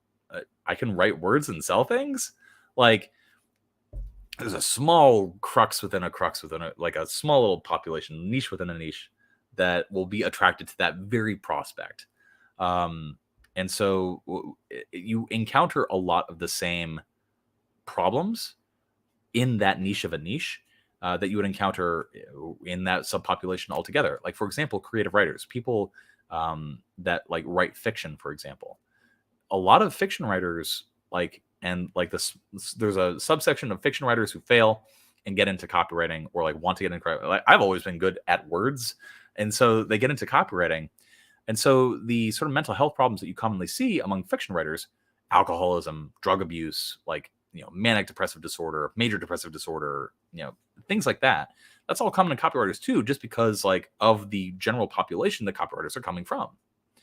I also think that that's one of the reasons why copywriting is so alluring to people under the age of 18, because they have their own sort of like regulatory and impulse control disorders as well. When you're 18 or like when you're younger than 18, your prefrontal cortex is basically Swiss cheese. And so you don't really have a whole lot of control over your emotional regulation or your impulses. And I can say this because I was once that age, and also I'm much older than that now. I'm like 55 or something like that. I might as well be buying a Stansberry product. And so, basically, like, you notice that like people that are drawn, attracted to those high highs and low lows, they tend to fall into this business. And that's one of the reasons why, actually, like, and I can say this from experience, managing copywriters is a fucking pain in the ass. Holy schmidt. Like, getting like a whole team of people suffering from mental health issues to like meet deadlines and like stay on target, and like instead of being like, hey, let's talk about the business thing, it's like, all right, I'm coaching you on like lifestyle stuff again. All right, we're doing that. I also think that's one of the reasons why a lot of copywriters and marketers are drawn to the sorts of lifestyle products, PUA, self-improvement stuff. Stoicism is another product that's being bandied about, even though it's like thousands of years old. It's been commodified. Like, all those things offer a solution, like, to the issues that a lot of these people in our community face. So I always wondered why guys like Ernest Hemingway had so many addictions. I figured it had to do with so much self-reflection in your writing resulting in nihilism. That I don't know. I also know that Ernest Hemingway, like, he suffered trauma, dude. Like, that dude was like, he was in Guernica during the Spanish Civil War, right? He, like, you can only see so many people like mutilated and killed before you're like, all right, my life is pretty much ruined. There you go. There's a reason why like baby boomers like are as fucked up as they are. Like, their parents went through World War II. World War II was it was a blight on human history. Like, holy crap, was World War II bad. And then all those people came home and they had kids. And guess what happened? They passed their trauma on down to their kids. And that's why we have the situations that we have politically and economically today. So, yeah, I don't know if writing leads to a lot of self-reflection. I know plenty of writers who are not particularly self-reflective, but I do know a lot of writers who suffer from addiction and mental health issues. And I think a lot of that has to do with what draws you to writing in the first place. Typically, if you've been through trauma, you want to find some outlet that gives you therapy or catharsis from that trauma. Writing is one way to do it. Alcohol is another. There you go. And again, that's all opinions and hearsay, just observations. I don't know if it's actually true. And I imagine this is just a suspicion of mine that individuals might be different. I'm a little on the fence about that, but I'm just going to go ahead and say it. Any other questions? Oh yeah, it's absolutely the music industry as well. Absolutely. You don't see a whole lot of like the mental health issues that you see in writing fields or marketing fields in, like, how should I say, writing, not writing, but like submissions coordination for the FDA, bureaucrats and things like that. They show up, they collect their paycheck, they're fine. That's it. That's their life. And then they go home and they have a wonderful life with their kids. That's not really the life that I want, but some people want that. They don't strive. They don't have ambitions. One thing that I've noticed with copywriters, especially ambitious copywriters, and this is similar to people that like get jacked in the gym too. They're running from something. They're chasing something because of something that happened to them in the past. Like, every super strong jacked guy in the gym is dealing with, every rep is a battle with something from that dude's past. Same is true for women who are bodybuilders too, or strong people. They're fighting with something. Nobody transforms their body that way for shits and giggles. That is a battle. That is an attempt to turn your exterior self into what you want your interior self to be. And I can say that like from personal experience too. That's why I'm in the gym. Like, I had an experience in my past that like made me want to get stronger.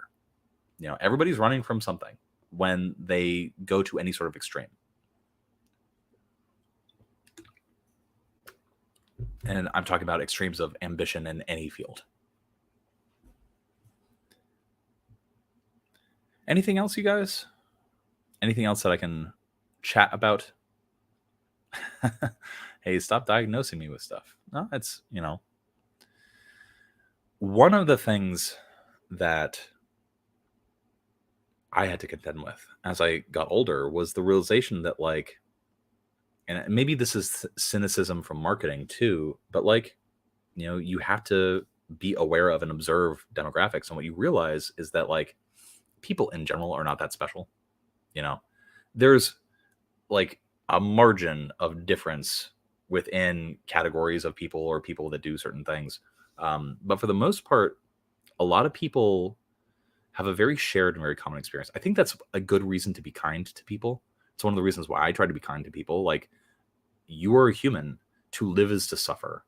And for that reason, like, we got to do something for each other. Like, otherwise this would just fucking suck. So like, that's the opinion that I have about the world. I'm assuming that you mean Andrew Tate. I don't consume, like, I went down an Andrew Tate rabbit hole just so I could educate myself on like who this random fucking person was that everybody was upset about. And I saw through the grift immediately. Like, it's just a person who's like, one, like using polarizing statements to get everybody talking about him, the Donald Trump strategy, and saying ridiculous stuff like inside of a larger pill of like your basic self-help shit, like using the coding of this, basic self-help stuff to have like a crux of like more unique messages that are more incendiary so that he always has attention being attracted to him. So like Andrew Tate, like there have been many Andrew Tates before, and there will be many Andrew Tates again. He's not special.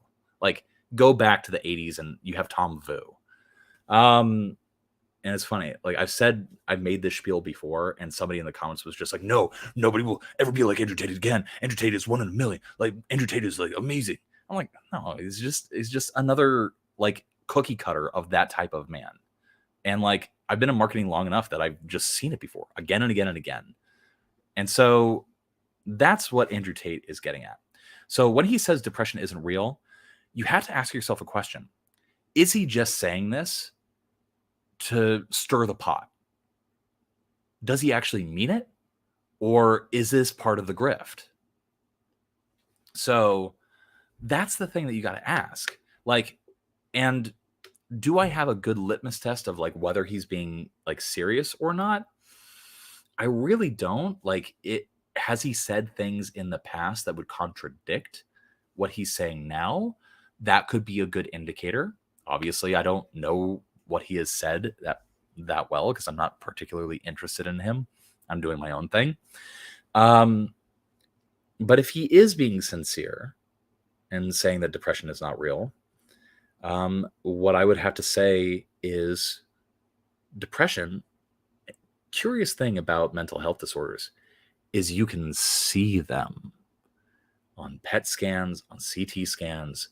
If you scan the brain of a depressed person, it looks like the brain of a depressed person. It doesn't look like the brain of a manic person. It doesn't look like the brain of a narcissistic person. Depression has its own sort of map that shows up pretty consistently when you throw them under a CT scan. Same is true for ADHD. ADHD, there are legitimately parts of the brain that are shrunk or smaller to a statistically significant level compared to people who don't have ADHD. This is shit you can see. This is not like, oh, I have depression. No, you're not. Slap yourself. Go put on your bootstraps and go for a run. Yada, yada, yada. No, you see it on their brain. It's there. And so like the thoughts on saying depression isn't real, it's ridiculous. Now, here's the thing. Depression is a social construct. And by that, I mean like there was not a bunch of cave people around and they found the DSM-5 and said, oh, that's what we call this feeling. No, humans had to come up with the name to describe a certain constellation of like behaviors, feelings, symptoms, obstacles, etc. And then we later found that when you have a population of people that say we have these symptoms, feelings, obstacles, etc., and you scan their brains, they go, oh, well, when you compare that brain to a brain that doesn't have depression, you clearly see that their brain looks different. So there are qualifications that I have to have. Depression is real in the sense that you can see it, but depression is not real in the sense that like it's a social construct, like gender or money. You know, money is an invented thing. It's crazy. So hopefully that answered your question. That was Sean's Andrew Tate rant. Like, I think he's a genius marketer. Like, and I talked with Kyle Milligan about it. Like, I do think Andrew Tate is a genius marketer because marketing is all about driving and directing attention and then channeling desire. And he has done that so stupendously well for a certain subcategory of man. So he simply says it because he would never accept an idea that doesn't give him power. Get the fuck out of here with that shit. That's so dumb. There are specific brain scans for narcissists.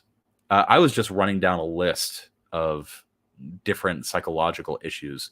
And so if you want to fact check me on that, feel free to. But you can go and look at what you want to go to scholar.google.com, neuronal correlates of depression, neuronal correlates of narcissism, etc. And it's entirely possible that a narcissist's brain might look like something else or might not look like anything at all. Hey, the 3 to 5 window Eastern time is when I talk about copy. Everything outside of that, copy that nights, man. Free reign. You see the recent research shows how exercise effects helps depression treatment? Absolutely. Actually, they've been doing repeated research on that for years at this point, and they found that like exercise, like actually putting your body under, it's not called stress, it's called eustress, EUSTRESS. Causing eustress in the body it's almost like a panacea. Better health outcomes, better immune response, like good for depression. It's amazing what exercise can do. As with all things, taken to extremes, it can be unhealthy. But exercise, think about how humans evolved. We evolved to run down prey. And so I think it makes sense then that because we evolved to do a thing, leaning into, there are of course problems with this, but leaning into those evolutionary tendencies, I think is valuable in some regards. Like, I don't think humans grew up or evolved to sit at a desk and write copy. That's for fucking sure. Now I'm going to do you one better, Rodrigo. Because I have ADHD, one of the things that I look for is like, have there been other like non-medical treatments for ADHD? I, for example, right now am unmedicated. I did take Adderall for a while. I tried Strattera, but I am completely Adderall medicine free. And so I've had to find other interventions. Nicotine patches. Sometimes when I really need to focus for a long period of time, I'll throw on a nicotine patch. Crazy. Alpha GPC, good supplement for that. I found that DIM or DIM is sometimes helpful, but it makes my scalp really itchy. But in terms of exercise for ADHD, because of the way an ADHD person's brain is structured and looks, what they discovered was that unilateral or balance exercises causes a reduction in ADHD symptoms for some people. Isn't that crazy? Like, so rather than doing like a squat, you might do like a Bulgarian split squat or like a lunge or like more balanced training on like a Bosu ball. And all of that has been correlated with a reduction in like ADHD brain fog, the sort of like hapless, scatterbrained nature of people with ADHD.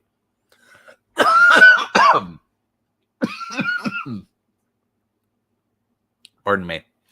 Still. Oh, oh my goodness. Sorry for your speakers, by the way. So that research has made me very curious about whether there are exercise interventions for other mental health disorders that are specific to those mental health disorders. I think it's very interesting. So I think it's funny how people go and defend depression and try to back up how sad they were. So kind of like I said, depression, like you have to be of two minds about everything, and like I don't think there's such a thing as objectivity, but try to be as objective and rational as your human limitations allow. But like depression, as I described it, like, it's a thing that we can see, but it's also a thing that we named. It's a thing that we came up with and decided to describe. And like, you can certainly imagine an alternative history where we called it something else and thought a different thing about it. And so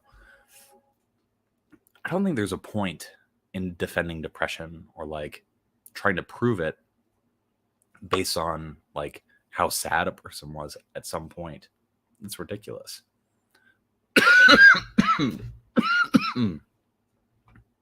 Hold on. Wow. All right. So I think you got me for another like minute or 5 before my voice finally gives out. And I cough until I am coughing until I'm crying. So anything else you guys want to talk about? My understanding, ADHD is a brain experiencing less internal stimulation, so needing more external. I wonder if the balance and exercise fits that category. Possibly. But it is interesting that it's really what they found the correlation with was unilateral or balance exercising. And that's because the parts of the brain for an ADHD person that are smaller, less sizable, have fewer neurons and fewer synapses, those are the parts of the brain that are responsible for balance and things like that. So actually training those also reduces ADHD symptoms. Crazy how that works. One thing that's massively changed my life is realizing that people will always choose the path of least resistance. In sales copy, that's an extremely important lesson.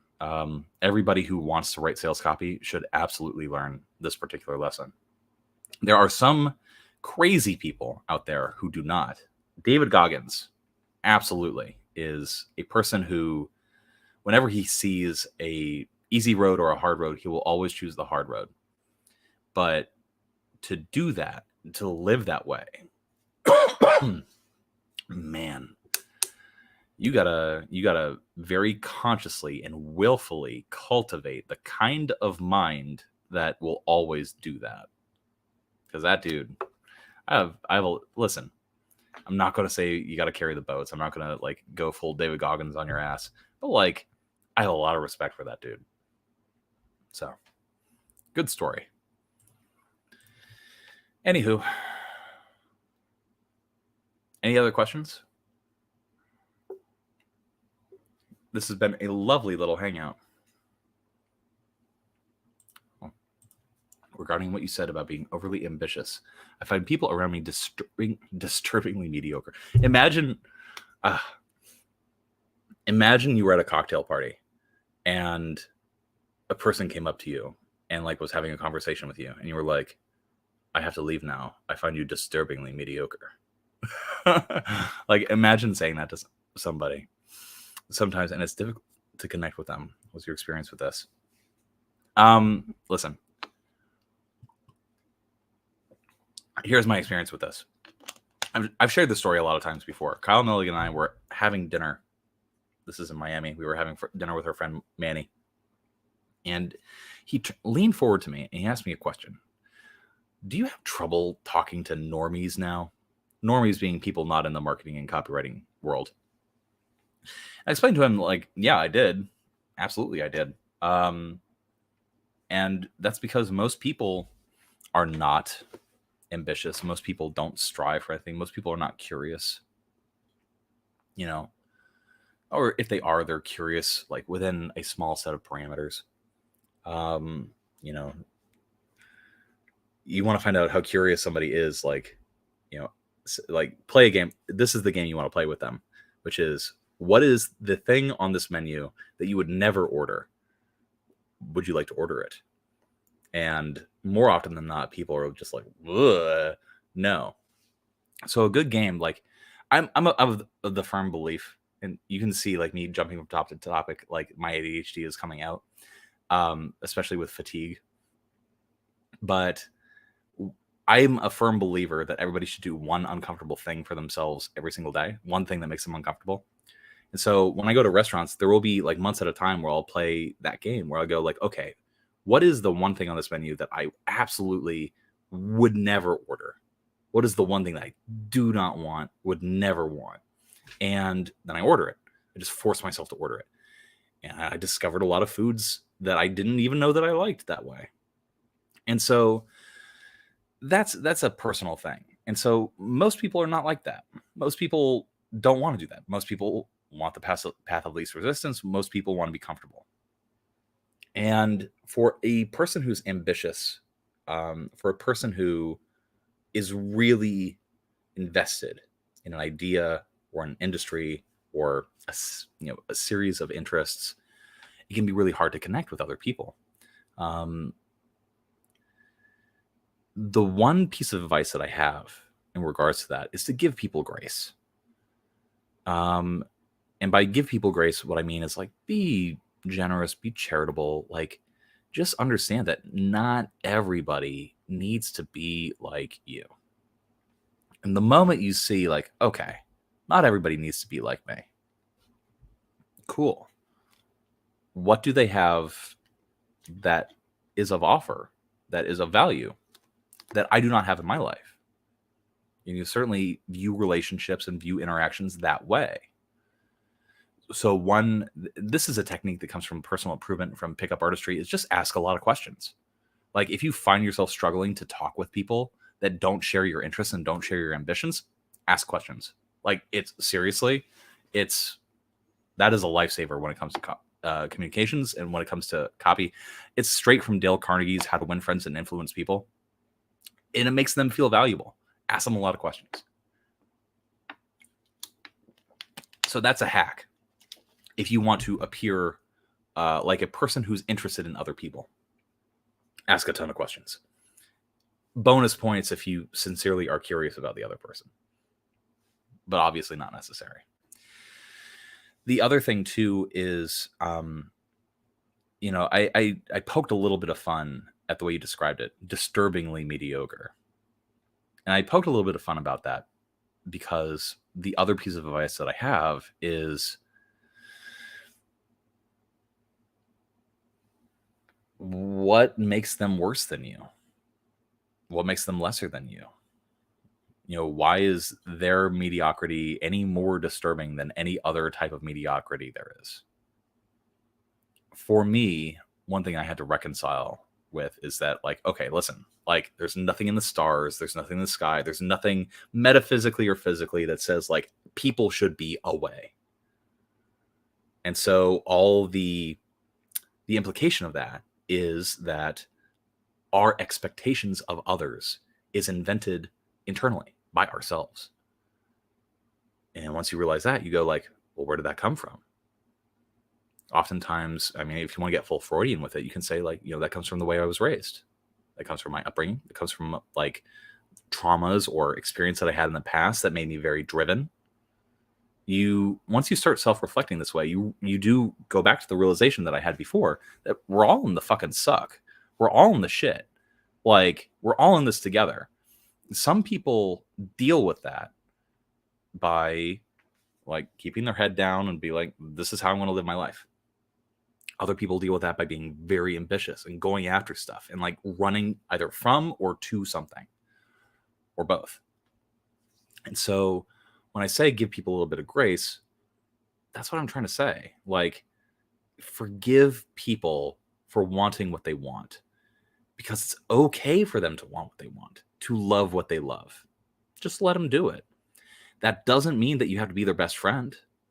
That doesn't mean that you have to invite them to your quinceañera.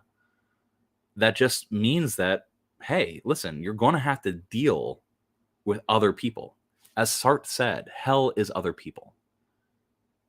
You have to deal with it. But as Salman Rushdie said, home, like hell, is other people. So the only way to get to the good stuff is to go through the bad stuff, is what I'm trying to say.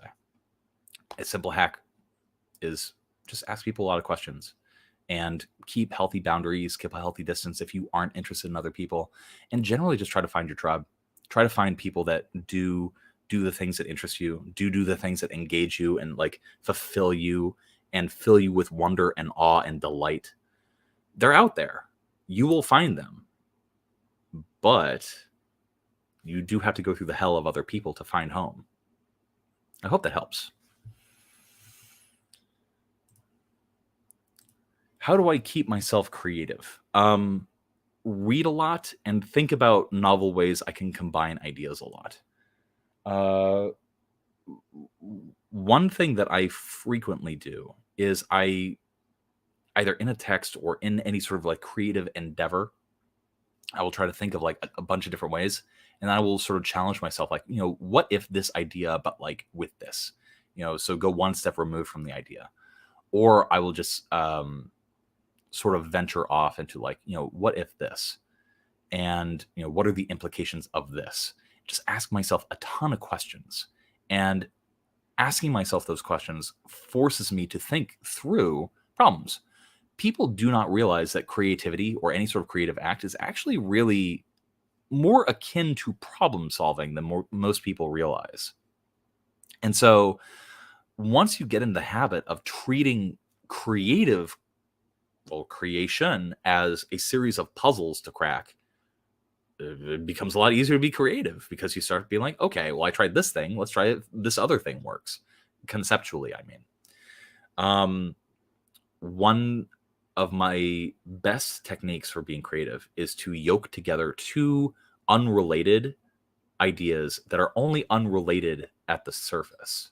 Like find stuff that like has some sort of like connection or like subtle ligature that you can tie together and bring together. I believe James Altucher calls that idea sex. And so one of the things he talks about a lot is like, listen, rather than the one idea per day that I recommend, he says, get a notepad and write 10 ideas per day.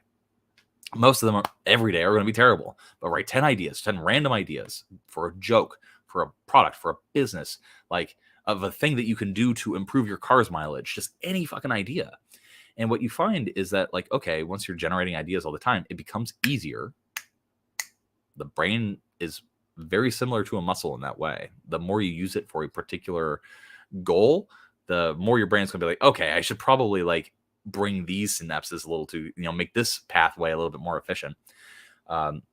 Interesting thing about like chess players is that you would expect the parts of the brain responsible for playing chess to get bigger. No, they actually get smaller because the brain gets more efficient at calculating with chess.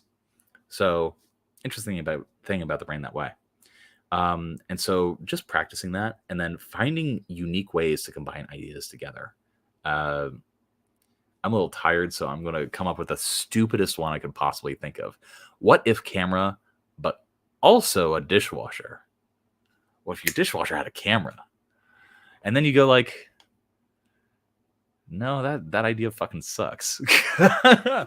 But you have to be willing to suck a little bit to get good at some stuff.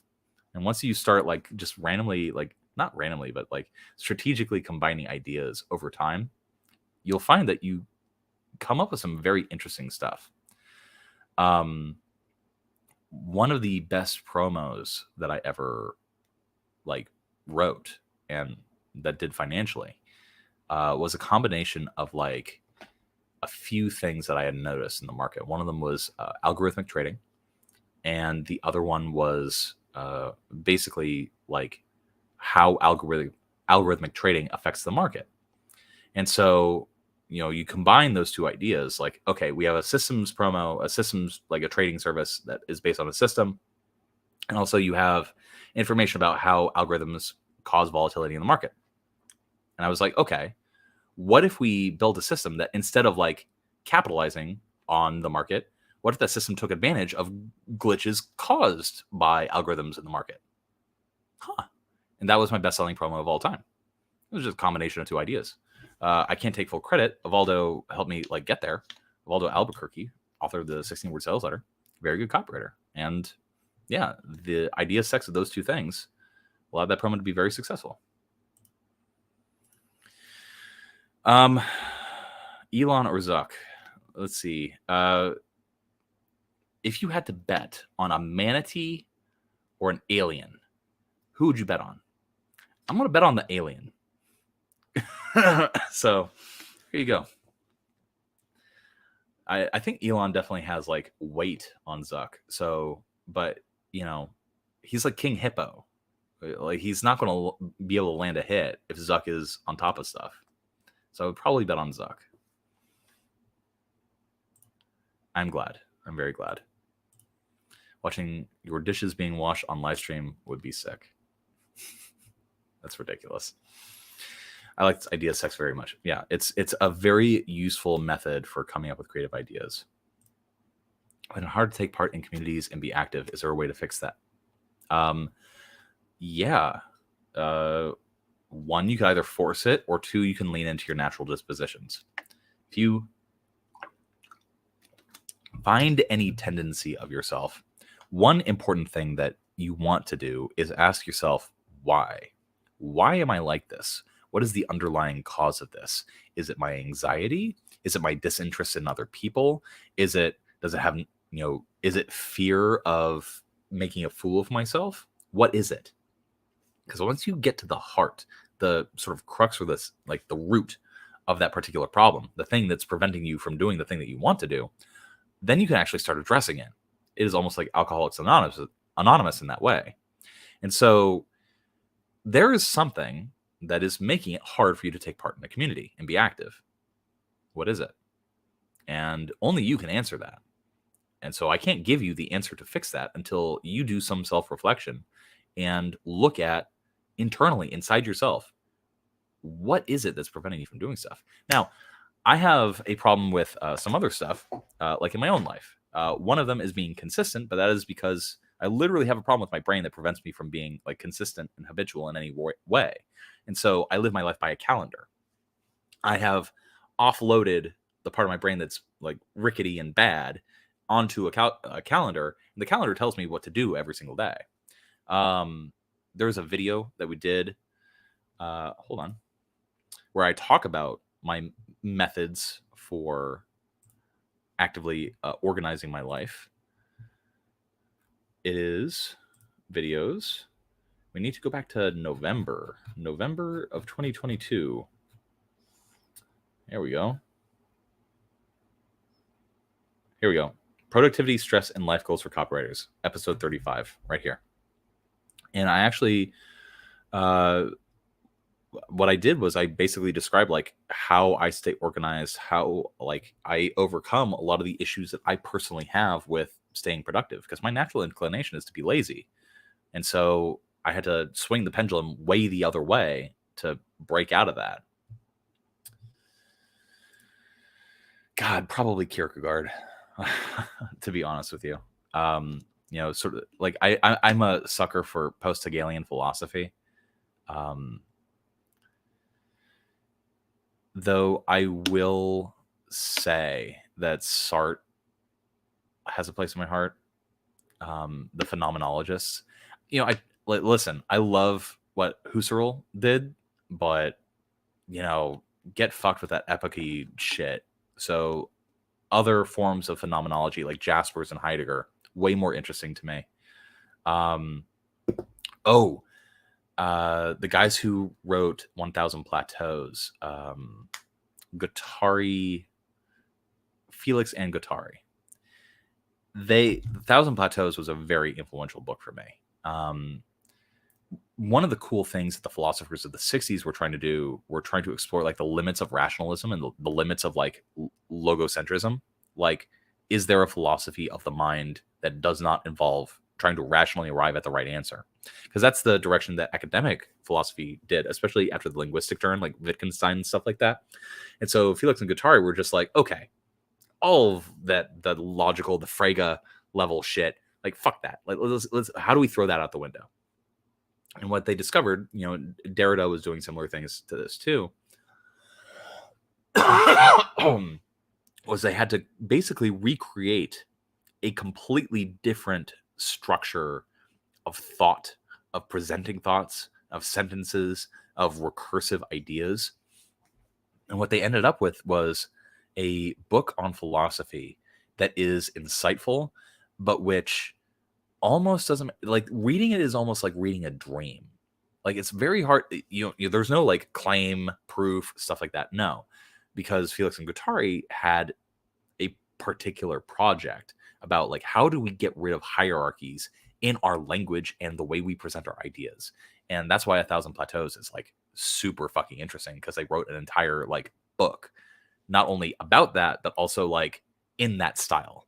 So that book is really, really cool. But I would probably have to say like Kierkegaard, Sartre, like early existentialism is like, I love that shit, you know.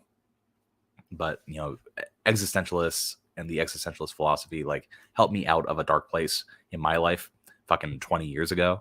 And so I do have a soft spot in my heart for it.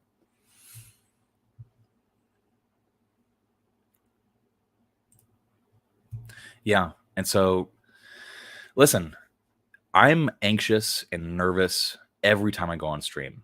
And I overcompensate for that by being a little bit of a goofball in episodes, because it forces me to confront the thing that I was afraid of in the first place, which was appearing like a fuck up or like an idiot or, like an unserious person. I lean into it. And part of what allows me to do this and to do this professionally, to get up on stage and talk about stuff I know, is that I've really forced myself to contend with the things that make me anxious and make a fool of myself. I basically have said in my own life, like, I'm just going to risk it. I'm going to risk it for the biscuit. And I don't want to. If I had a personal like choice, I would never stream. But because I would never want to stream, that's why I force myself to do it. So that's hopefully helpful to you. It might not be that strategy certainly doesn't work for everybody. And so I'm not going to say it's a prescription for everybody, but hopefully it's helpful to you. Anywho, I have successfully streamed for 3 hours and 30 minutes. You've got an hour and a half of like unbridled Sean time. Me rattling off philosophers. Where did that come from? Neurology and philosophy. Weird shit. Anything else that you guys want to ask or talk about before I go off and probably drink more water?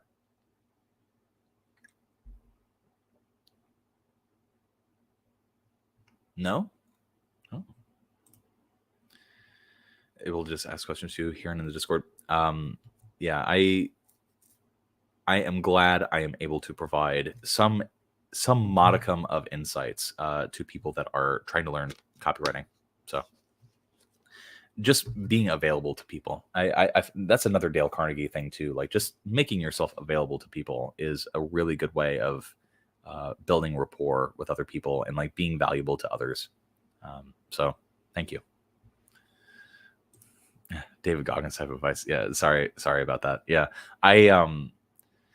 it worked for me, and David Goggins type of advice doesn't work for everybody. So hopefully you find some way in, but oftentimes, like, and I've been saying this since before I knew David Goggins was a person. The answer for anxiety is action. Like you have to find a way to do something, especially if it makes you uncomfortable. So whatever it takes, find some safe way to just get a toehold in a community or like in something. You don't need to go like immediately into a community and start making dick jokes. Just, ask a question or two or like talk. Over time, I can say it gets a little bit easier. I am not doing 75 hard right now. I've done 75 hard a few times, and you get cut. Like, oh man, do you get fit? But because of the way my life currently is, especially trying to take care of 2 kids younger than 3, I don't want to devote so much of my attention to myself that I would need to compromise my time with them, if that makes sense. What is in the Patreon again? Dude, any person right now can go to patreon.com/thecopythatshow and literally see for themselves what's in it. I'll give you an example. If you go, so here, I'm going to open up an incognito window, stop screen share. I'm going to share screen, new incognito window. Here we go. Patreon.com/thatshow. If you go to the Copy That Show Patreon, this is what you see. These are the two offers that we have. This is the tip jar, the $2.99 offer. And then if you want all the stuff that we put in here, this is what you get. Now, if you want to see the list of posts, here, the newsletter archive. We started a newsletter. Every Saturday, we send a newsletter to our mailing list. You can't see the archive of it, but you can if you're a patron. We got a book on marketing KPIs that I wrote. We got a mini masterclass on A/B split testing. We have full-length interviews, previews of them. And you can just scroll down and see like all the different masterclasses, all the different full interviews. We have, oh man, hundreds of posts, all with like bonus content, all with extra content, masterclasses, discounts on our other paid products. Like you can see for yourself what all is in the Patreon. This is what you get for $20 a month. I'm just scrolling down. Like these are all the posts that you unlock when you pay $20. Name one other copywriting business that gives away all of this shit for $20. Come on. Come on. By the way, don't do that in your own copywriting career. Don't be like at the end of a sales letter, be like, come on, buy the thing. Come on. I'm still scrolling down. This is all the stuff that we've put out over the last few years.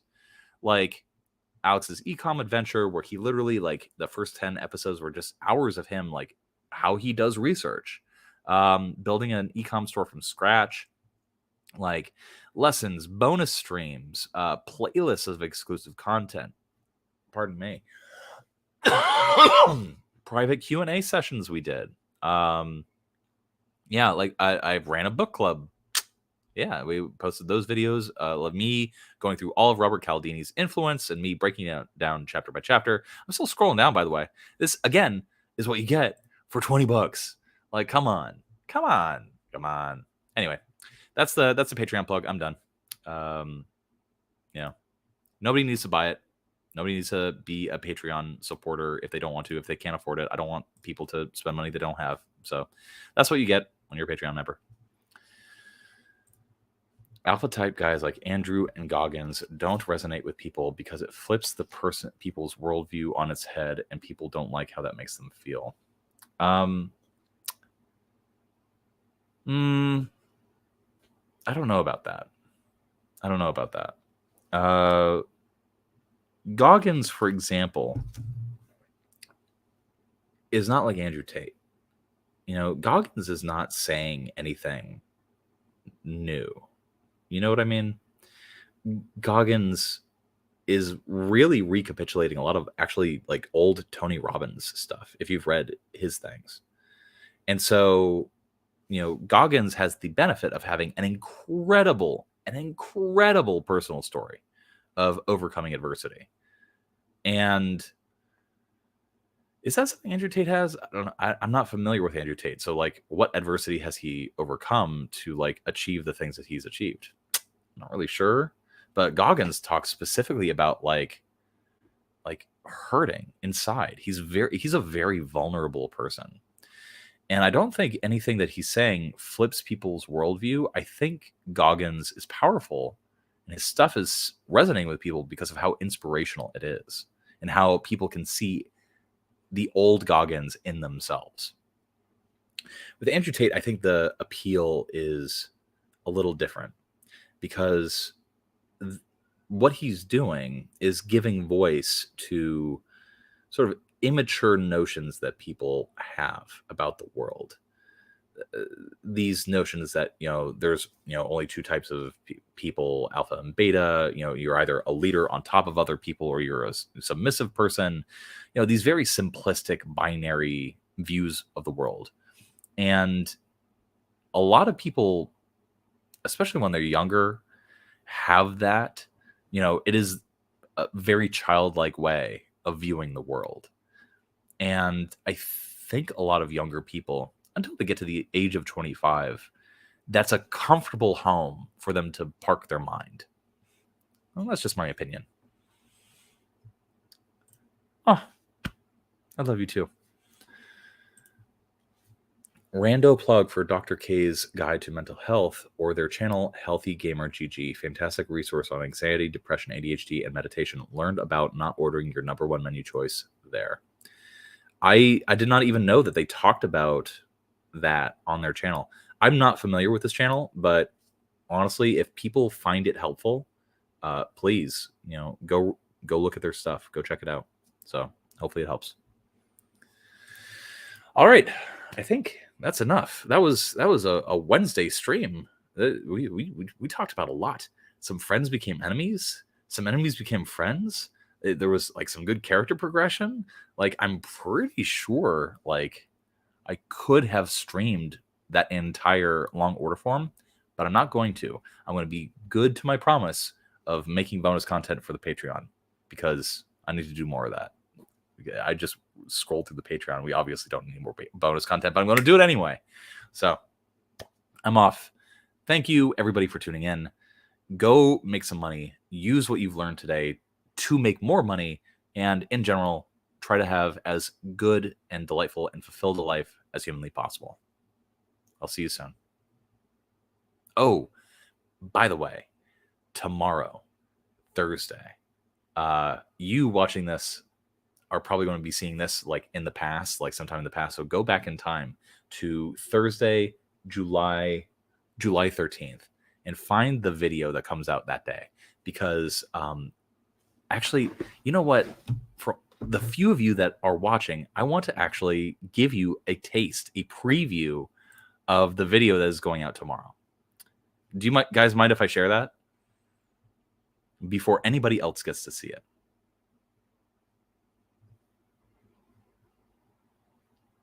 All right. I'm not going to wait for permission. I'm just going to do it.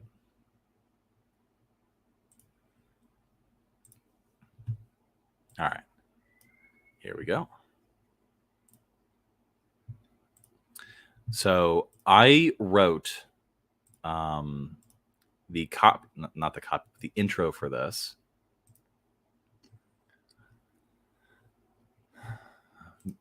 But watch this.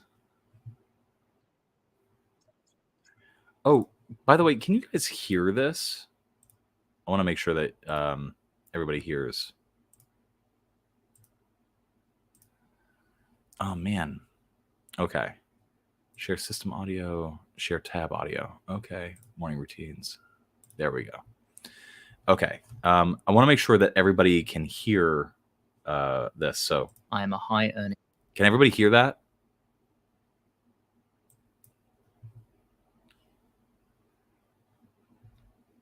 Yes, no? I'm going to go ahead and say yes. Okay. So this is the video that is coming out tomorrow, Thursday. I wrote the intro for this, and then Alex performed it, and then our editor, our beautiful, sweet, sensual editor, Noah, put it together. I'm really proud of how this turned out. So let's do a quick early viewing of it together. My name is Alex Myatt. I am a high-earning copywriter and marketing director. I am 14 years old. I believe in taking care of myself in a meticulously curated daily routine.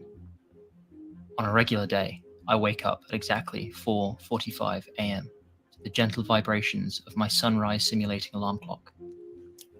Its warm glow matches the precise color temperature of a morning sunrise in Bora Bora, flooding the room with an artificial dawn that hacks my circadian rhythm.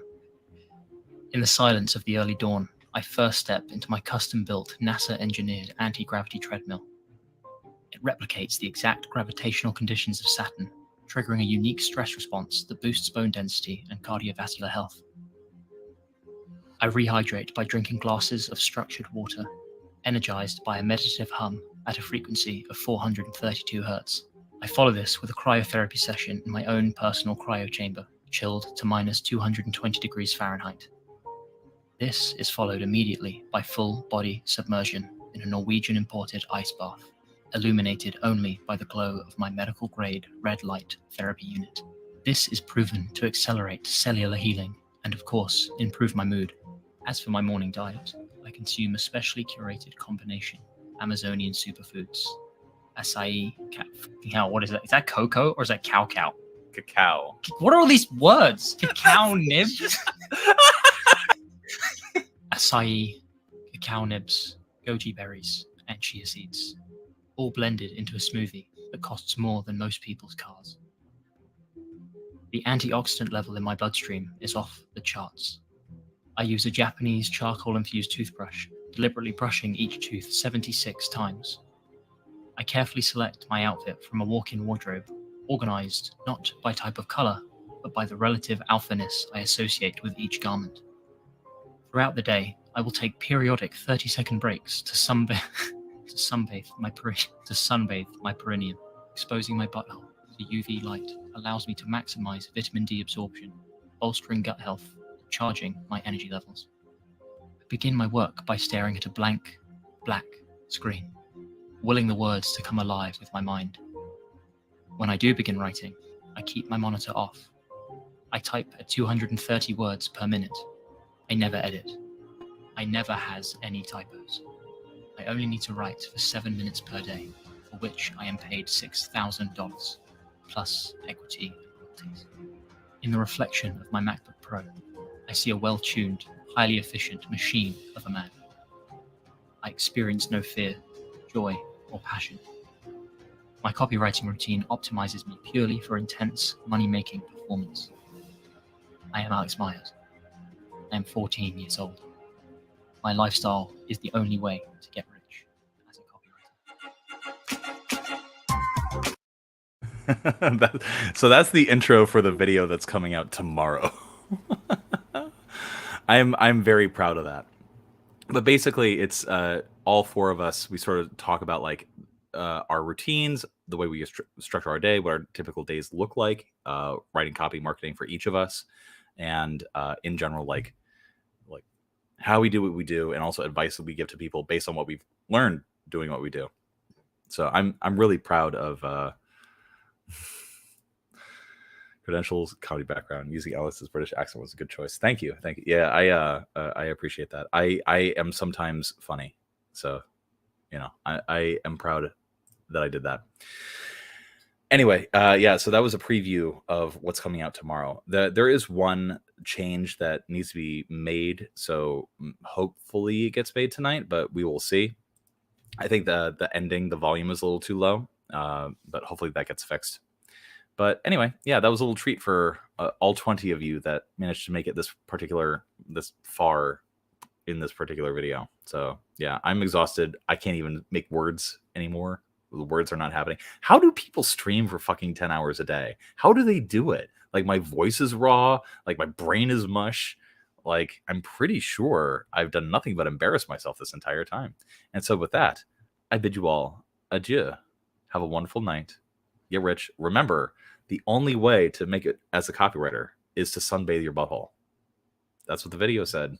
Always remember it.